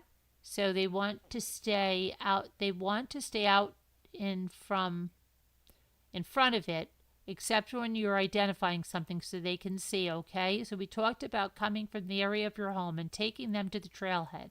So what direction would you be coming from on this map? I would be coming from this side. Okay, and is the road that you traveled on clearly depicted on the map? Yes. Could you put your finger to indicate the road you were traveling on? It would have been this road. Okay, and so you're marking a road halfway down the page that runs horizontal. Is that correct? Yes. This road here. Okay, do you know the name of that road? No. That's okay. A lot of people travel on roads they don't know the name of. Okay. So can you point out for us where the trailhead or the mirror's entrance is? Here. Okay. Now on the on the top or north side of that perpendicular road, there it looks like house, buildings. Do you know what this is up there? I think he has a farm. And does it have a family name attached to it? I don't know. Okay, and so where is the actual trailhead? Come on over here and point it out, and then we'll know. It would be right here. Okay, and which way does it run? Down. Okay, so it comes from the road you traveled on. It comes down on the page, and that's the entrance to the trail. Is that correct? Yes. Okay. And is this the entrance that you said was also referred to as the mirror's entrance? Yes. Okay, and when you leave, which way do you go? I would have continued on the road that way. And you're indicating this direction. Yes. Okay. Does the path take you to town? Yes, this road. Okay, so show us how you would get there. Come on my side and do it so the jury can see it. I go this way from here. I go left this way, up this way, and here, and around. Okay, and what is this large highway in the center that you're going down? The Hoosier Heartland. Okay, great. So this area to the left of this page that shows housing additions, is that Delphi? Yes. Is your home far enough away that it wouldn't be walking distance? Yes. Okay. And you can have a seat back up there. When you drop them off at the trailhead, is there a parking area there? A small entrance is there and people park there. Can you describe it? Kind of looks like a driveway you could drive up on it. It's gravel, or it was gravel. Does it have any sort of closure to keep people from driving all the way down the path to the trail? It does now. And how many cars could park there? Maybe 2. Did you park there? Not very long, but I have before, yes. Okay, on this particular day when you were dropping them off, what do you remember doing? I kind of just pulled in and then continued driving. And where did you go from there? I went to my boyfriend's house. Was your boyfriend's house at the time in town? Yes. And when you were there the remainder of the day, prior to learning that Libby and Abby were missing, we had went and got lunch, but then we went right back to his house, and that would have been in town also. Yes.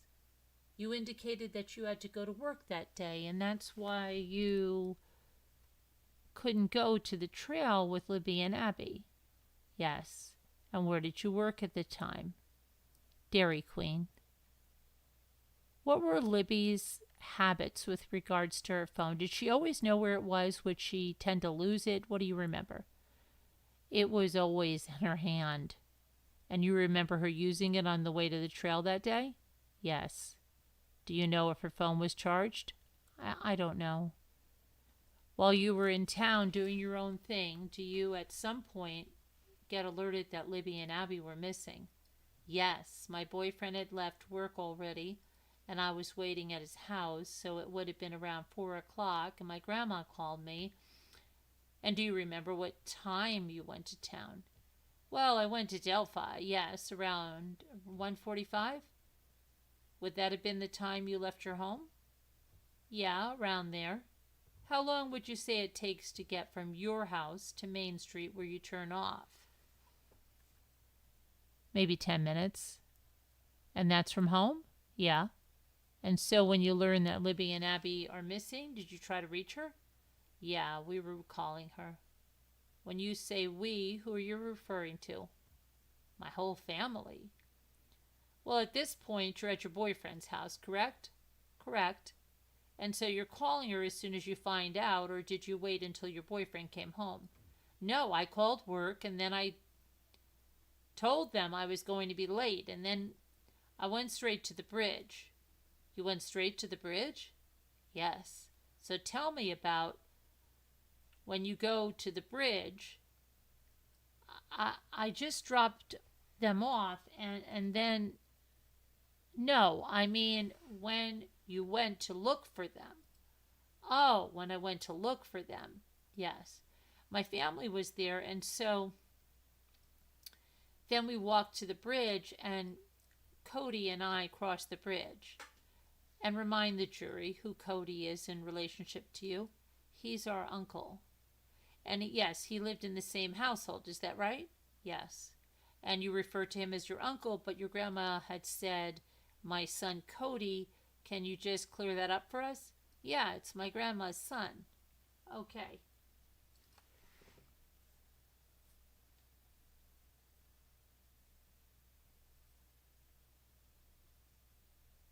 So it'd be my uncle. And you go to the high bridge with your uncle, and you walked the high bridge with him? Yes. So is this only the second time you've been on the high bridge? No, I think I've been on it a couple of times before. So the first time with Libby? Yes. And then you had done it? At least one other time. Do you know where other family members were searching while you and Cody crossed the high bridge? No. I just know they didn't cross the high bridge. And when you go across the bridge, where do you go from there? We went down the left side onto Weber's driveway. And then where? We would have went not towards their house, but in the opposite direction. Okay. And would it be helpful to look at that on a map to explain? Yes. The way that you went? Judge, they indicated that they would stipulate the exhibit. Oh, okay. Can be admitted. So State's Exhibit 3 is a closer view of the same map area to which defense is going to stipulate. Yes. I'll show then by agreement Stage 3 is admitted. Okay, Judge, is this amenable to the court? Yes. Kelsey, with regard to Exhibit 3 for the state, would you agree that this shows the same area that's in the other one, but just a closer view? Yes. Okay, and can you recognize the area of the High Bridge Trail? Yes. Okay, and would you mind coming down and showing us where you crossed the High Bridge and what direction you and Cody went? Yeah. And you can do it from my side. So the bridge is here. So we crossed all the way down, and then later went down this way and onto the driveway, and then in this direction. Coming back to the other, let's make a reference here. So you cross the High Bridge. Yes. The high bridge leads around here? Correct. Okay. And point to where it ends. Right here. Okay, so we're going to say this is north, south, east, west. So you went north off the bridge. Yes. And then there's a drive and it's lighter brown in the picture. Yes. And then you went on that drive to the left of the side or to the west. Correct? Correct. Okay, and does that drive pass under the bridge? Yes, it does. Okay, so you're familiar with the area from the road you're referring to, or the drive down to the area. Is that another elevation to go down another hill? I know there's a hill that goes down here, and I think there is another one that goes down a little more. Okay, so this is all not flat. Correct. Okay, and how far back to the west did you and Cody go? We went all the way to where the gate is. Okay, about here. All right, so there's a gate at the far end of this path? Yes. And there are things along that the way that you had seen before that you had been on? This drive? Yeah. So around this area there's a tree with shoes thrown into it. Okay, is this a place, the high bridge, and this area down here, is that a place that you had visited before? Yes. And when you say that when you came off that and you came to the west or the southwest, you had been on this path and you saw the tree with the shoes? Yes. Is that something you did with your sister or with the other kids? Yes, both. Is it something that high school kids or middle schoolers, I guess even young people, talk about? Yeah, lots of people at the school had went out to see it. Okay, were you aware that it's private property? No. Okay, and did you, when you went to look for your sister, Abby, did you look the other direction? No. Why would you look this direction, the southwest, and not towards the water? The house that Abby lived in is in this direction, so we thought maybe they took the driveway back to Abby's house. Okay, so you could follow this drive and eventually get to where Abby lived? Yes. Okay, so was that your thinking? Maybe they went to her house? Correct. And after you go down here, do you return another direction, or how do you get back? We went back the way we came and back across the bridge. Do you remember that it was starting to get dark? Yes. Okay, at what point had you already crossed back before it got dark? Yeah, some of us were back at the police station. Before it was dark? Yes. And you were one of those people? Yes. And did you leave the path of the road that goes to the southwest to look for them? No. At this point, did you think something bad happened to your sister? No. We thought that maybe they went out in the woods and got hurt. You can go ahead and have a seat. Now, how would you usually communicate with Libby if you were not together? Sometimes we texted, but usually it was Snapchat. Before we get to that, Kelsey, before you testify today, did you get an opportunity to review a video of the Manhunt Trail, High Bridge Trail, and actually the High Bridge? Yes. And does it accurately depict everything and about the area in general? It does, as of now, yes. Okay, tell us some of the things that were different about the video.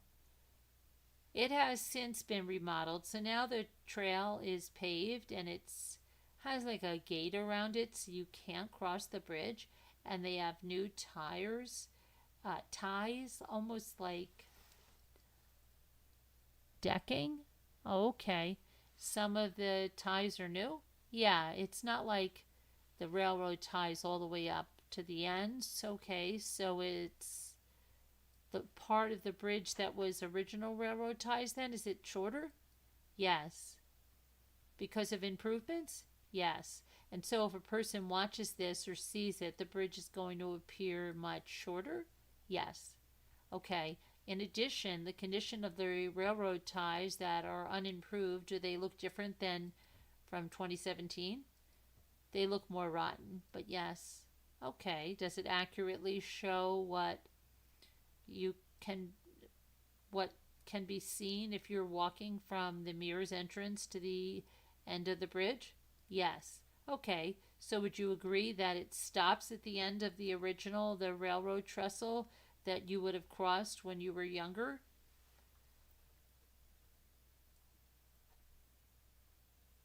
Yes. Okay, let's see here. So we're going to, now they just get another view of something and they're putting it there. So then she goes, Kelsey, I may ask you questions, so we'll point out things that would be different, okay?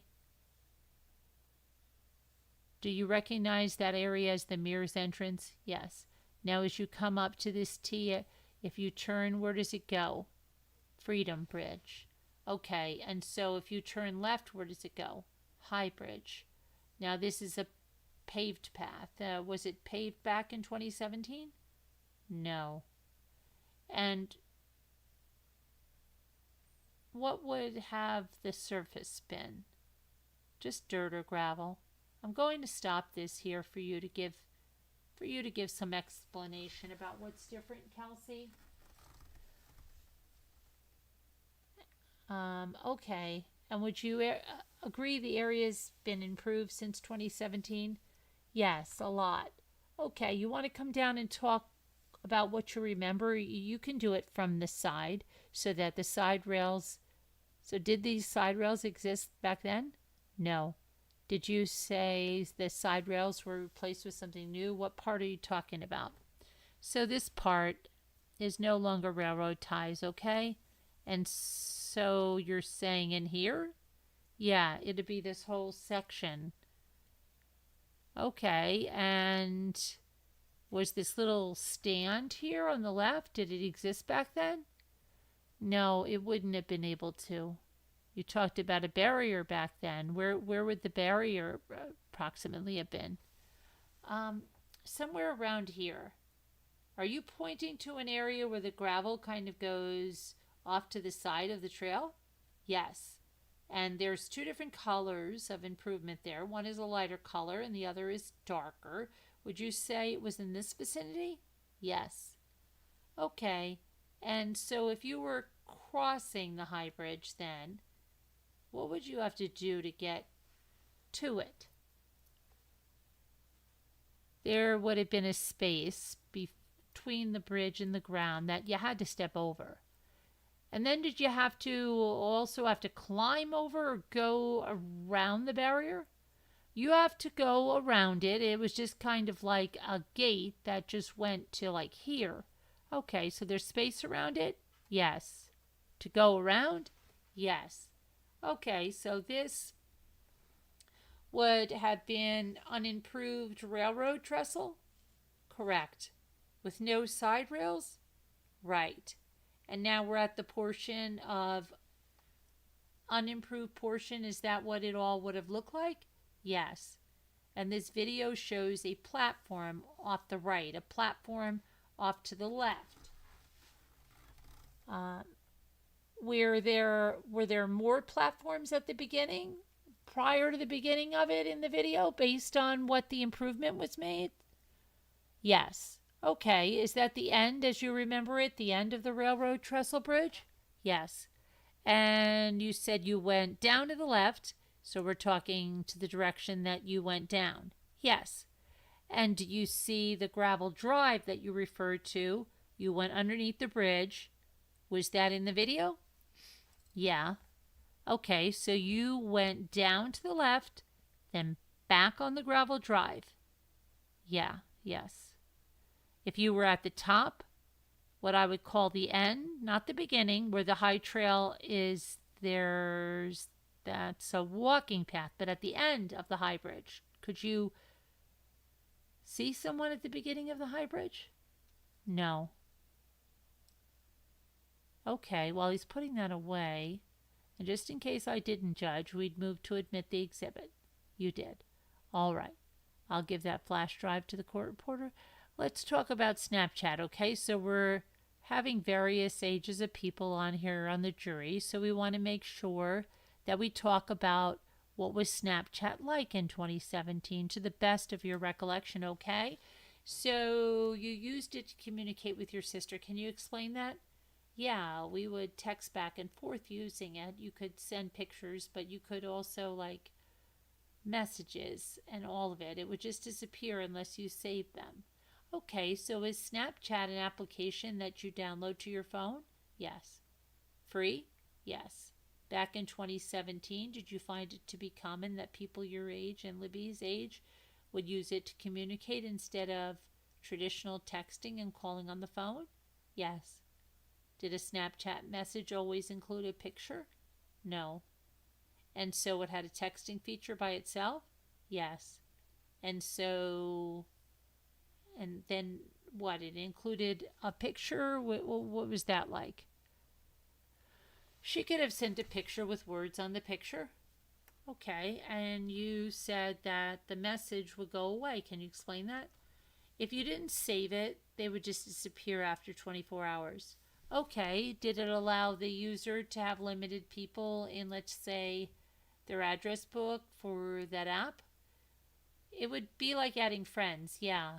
And so you could send it to another person in your Snapchat friend list or a group of people.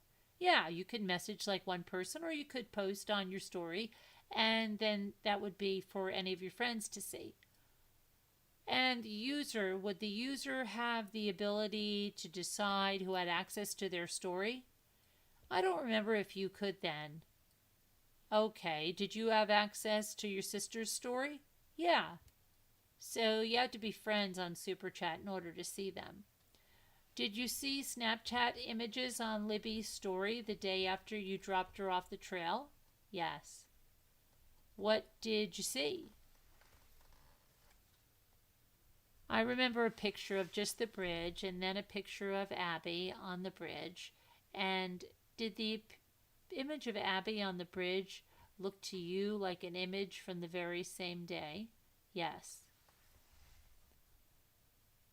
What was it about the image that made you believe it was that day? They have timestamps on them, and then also they would disappear after 24 hours, so they would have gone if it was a different day. Okay. Did you recognize the clothing on Abby from that Snapchat? Yes. And then the person who posted the image, did they have control over whether it disappears in 24 hours, or was that automatic? That's automatic. Is there a way for someone who has the ability to see it because they're following the person's story to keep the image? Yeah, you could screenshot it. Okay, what happens when you screenshot an image on Snapchat? Does the person who posted it know when you screenshot it?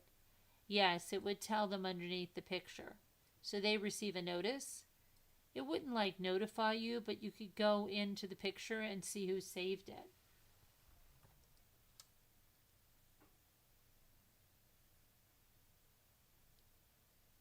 Okay, and can you add and delete people at any time? Yes.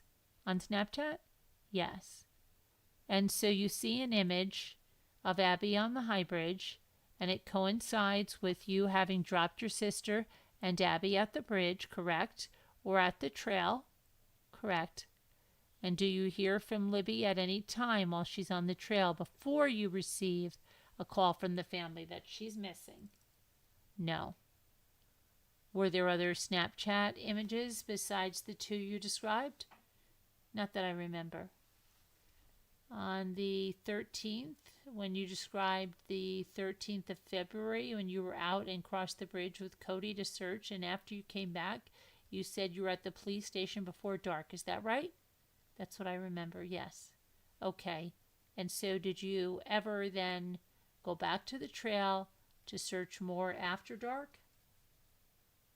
Not that night, no. Okay, did you continue to make an effort to reach Libby by phone or Snapchat or other means? Yes, I was texting and calling her.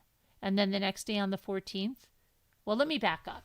Did you go home Then after you were at the police station? Yes. And the next day, did you participate in the search? Yes. Tell us where you went and when you went there.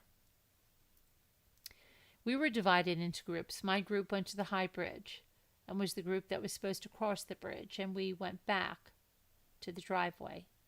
Okay, same direction that you showed us previously? I think we went down the other side of the bridge. Instead of going left, we would have went down going right. Okay, and then what area did you search after you went down to the right? We were searching underneath High Bridge. Did you complete your search of that area? Yes, we were getting ready to head back. And did you head back the same way you came? We started to, yes. Okay, and then what do you remember? Not long after we had started heading back up the bridge is when someone told us that they had found the girls. Okay, do you remember who told you? There was somebody who was farther, closer to the creek, and I believe it was a man. So were they yelling to you? Yes, they didn't know that it was me. They did not know you were her sister? No. Do you remember who was with you? Yes, I do. There was a woman named Michael and another woman named Erin. Michael? Yes. And Erin? Both female? Both female. Have you ever met them before that day? Yes, one of them worked at the school. Okay, and so you had not yet crossed the bridge to go back? No, we had not gone back yet. And when the person yelled to you that they were found, did you know whether they were alive or dead? No. And so where did you go? One of my grandparents was standing closer, not Mike or Becky, another one. And we took his four-wheeler back to his house. And who is this family member? My grandpa Brad, last name? German. And he was on an ATV? Yes. And you went back to his home? Correct. So you had been to the High Bridge, Monon High Bridge Trail, and you had crossed the bridge before. Was there a place that you were afraid of? I mean, from the standpoint of safety? No. And you've been out there numerous times before? Yes. And did you have any reason on February 13th, 2017 to be concerned for your sister and Abby's safety when you dropped them off on the trail? No. No other questions. Cross-examination. Hi, Kelsey. Hi. I want to, if I can, look at State's Exhibit, whatever this is. It's in the corner, this one. Oh, thank you. I appreciate that.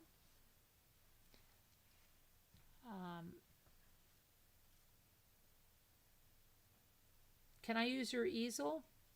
Ma'am, you need to sit down. May I please? You need to sit down, ma'am. The microphone is not pointed towards the witness. You need to sit down, ma'am. Okay, all right. Is it okay if she steps down? Certainly. I'm just going to try to establish where the Mears entrance is related to the Hoosier Harvest Store. Let's see. Is that where was your house? It'd be over here. I came down this road. Okay, is that where did you get to the 300 North? This is Mears property. Does that help? Okay, so show that. Where's the Mears entrance, please? This is the entrance. Okay, so the video that we just saw, that's where the drone started, is right there? Yes. Okay, then when you were there, you said you drove, I guess that would be west? Sure, yeah, this way. And where is the Hoosier Harvest Store, if you know? This one. Okay. This right here? Yeah, that one. So I thought you said you testified, and this is what I heard, that you hit the Hoosier Harvest Store first and then the Mears entrance. No, the other way around. It's the other way around. Okay, thank you.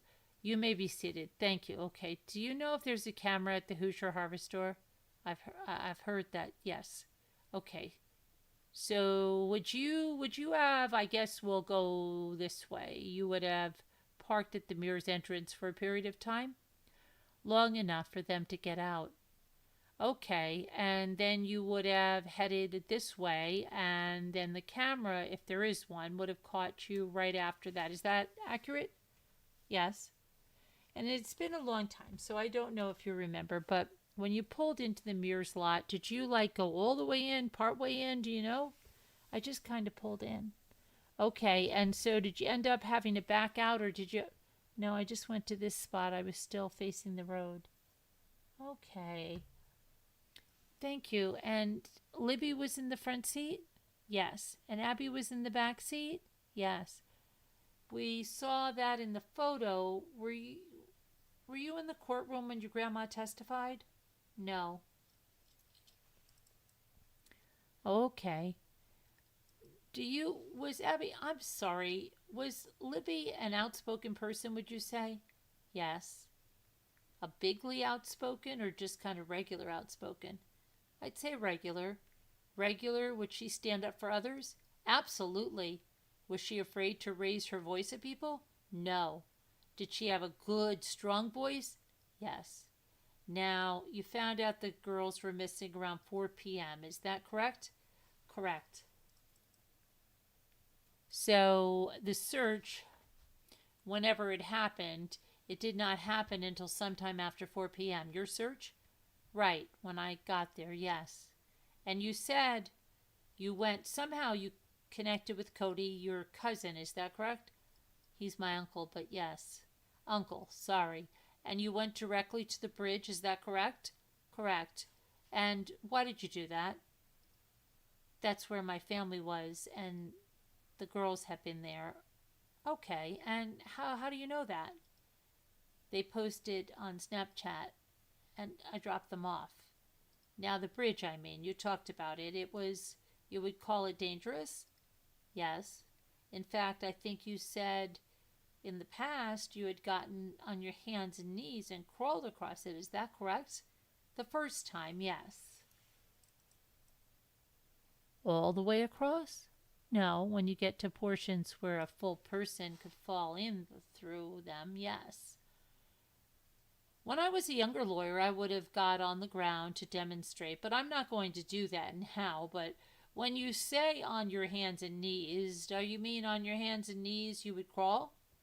I wasn't stepping over a missing rail tie, no. Did Libby also crawl? No. Ah, okay, and that's because there are big holes in there, big gaps. You see that? You said that.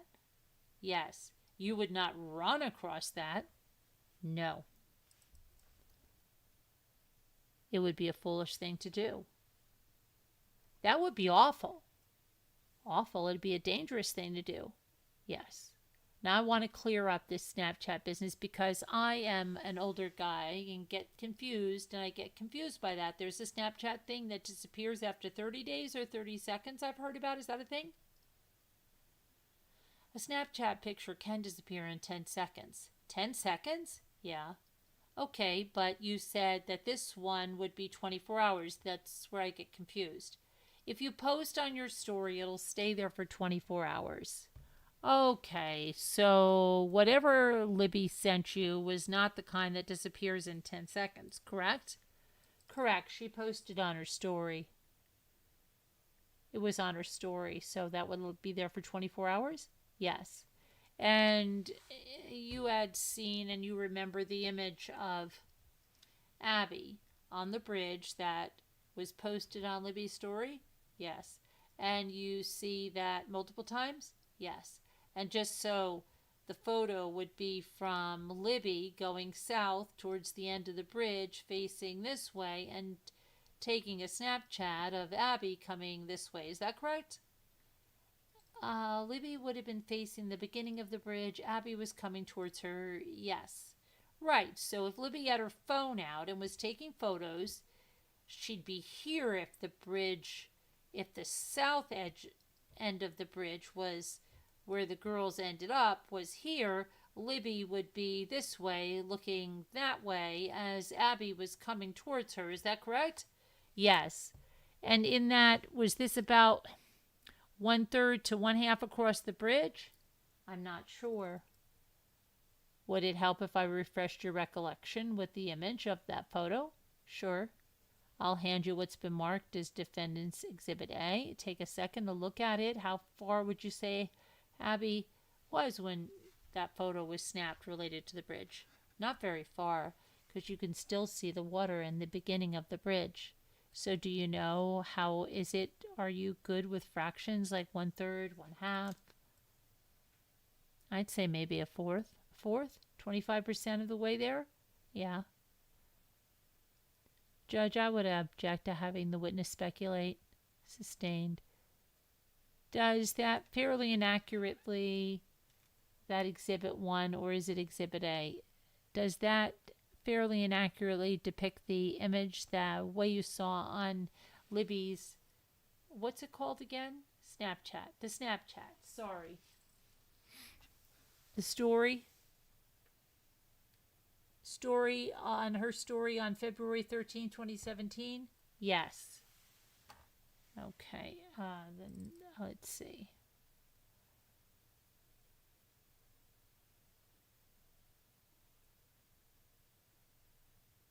Okay, did everyone on an exhibit there? Okay, so there is nobody, you don't see anybody on that bridge behind Abby, do you? No. Later on, when you went with Cody across that bridge after, when you started to search for Libby, you saw a couple of your friends on the bridge, did you not? There were people I went to school with, yes.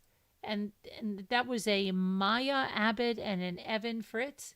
Yes. So there were these people in and around that bridge when you were crossing the bridge looking for the girls, correct? Yes. And it would not be uncommon for people to be on that bridge at any point, at any time during the afternoon, based on your experience. Is that right? Right. Okay, and you talked about what Libby put on that was in, you said that you had clothing in the back of your car where she put it on was a swim sweatshirt. Is that correct? Yes. And that was new? Yes. You had never worn it, right? So you wouldn't expect your hair to be on the inside of it, would you, if you'd never worn it? Well, we probably washed it, so it might be. From the wash? From the laundry, yeah. A couple of days ago, did you provide a DNA sample to police? Yes. Is that the first time you've done that? No. Thank you. No other questions. Okay, I'm going to stop there because the next one is going to be I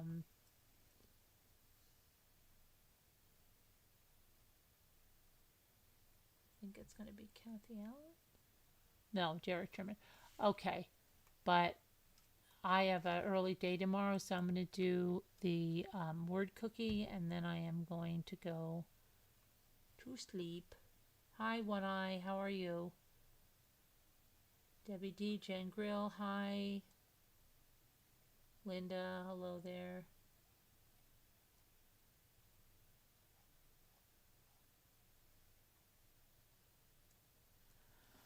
Okay, so everybody's been listening. I see. Listening.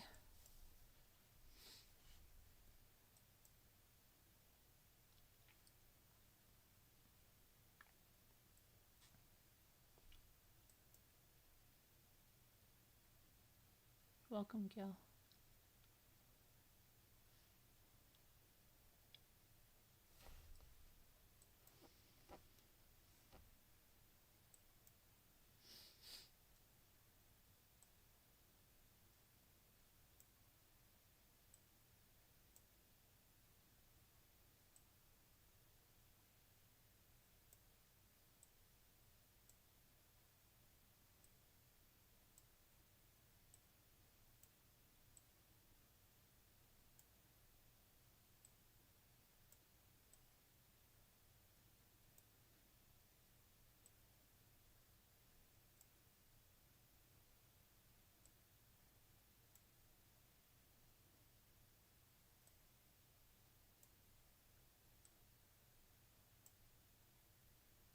That's the first time ever Jin has not been in a puzzle. That is the first time ever.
Murder of Crows, I hope you're okay. I haven't seen you in a couple of days. I hope they're okay. Uh-oh, we missed this one? How did we miss that one? How did we miss that one? I was away. I was away for the day? I was away? When was I away? Oh, maybe I was so tired that day that I don't know. I don't remember.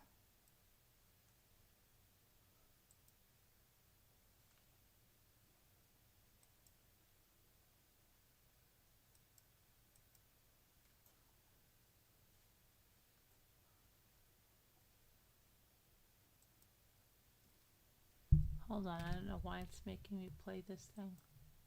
I don't want to play this thing. Okay, here we go, daily puzzle.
Where's Victoria?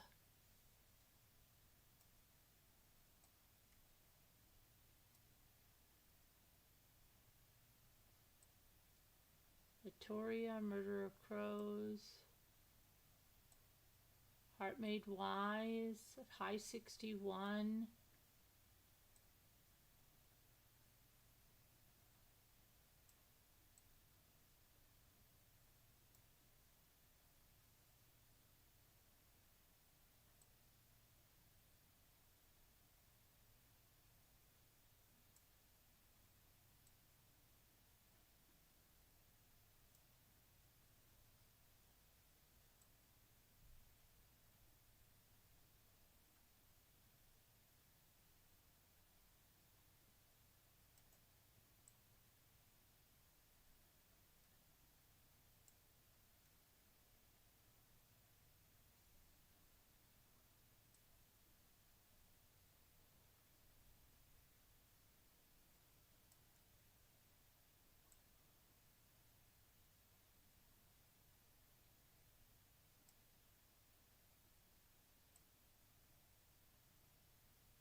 Oh, there's Murder of Crows. Where have you been?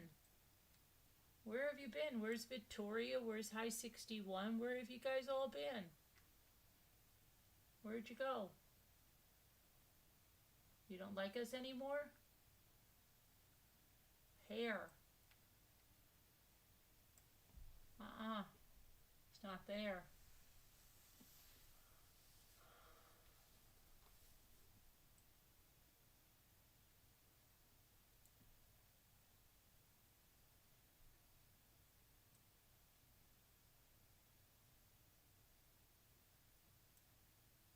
What is this one?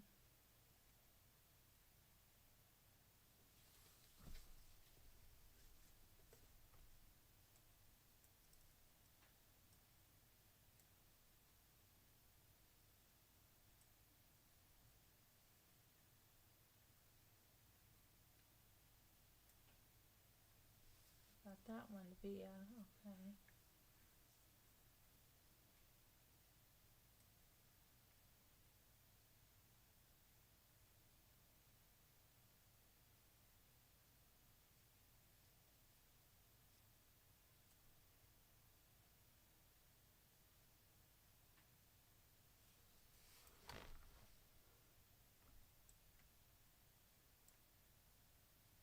Oh, I did it. It's 7 a.m. here, so sometimes we miss you because of the time difference. Oh, really? Usually you're here. I haven't seen Victoria. I haven't seen High 61. I haven't seen A Heart Made Wise.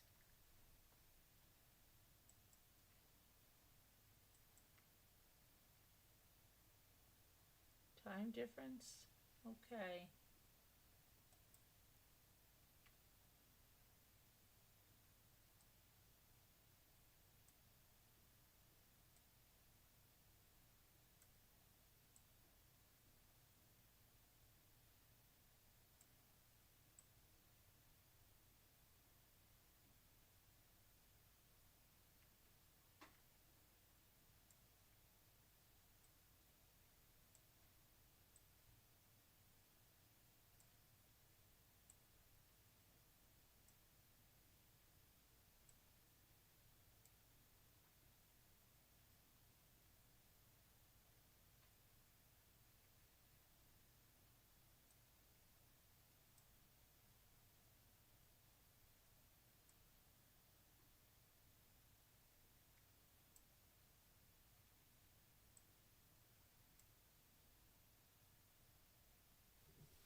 Galactic. Oh, boy. Very good.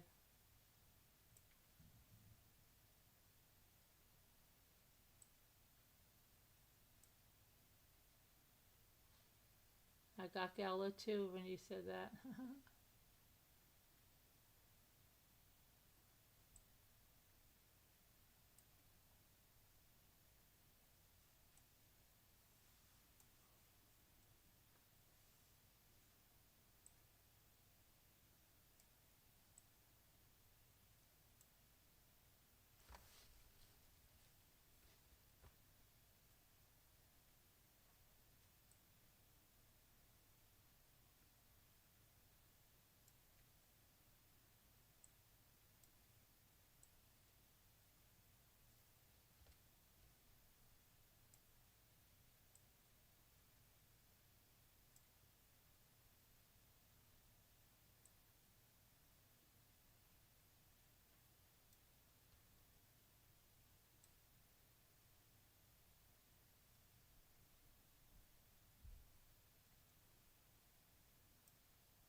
Well, I've got a really big day tomorrow. I've got to get a few hours of sleep because I have to leave really super duper early.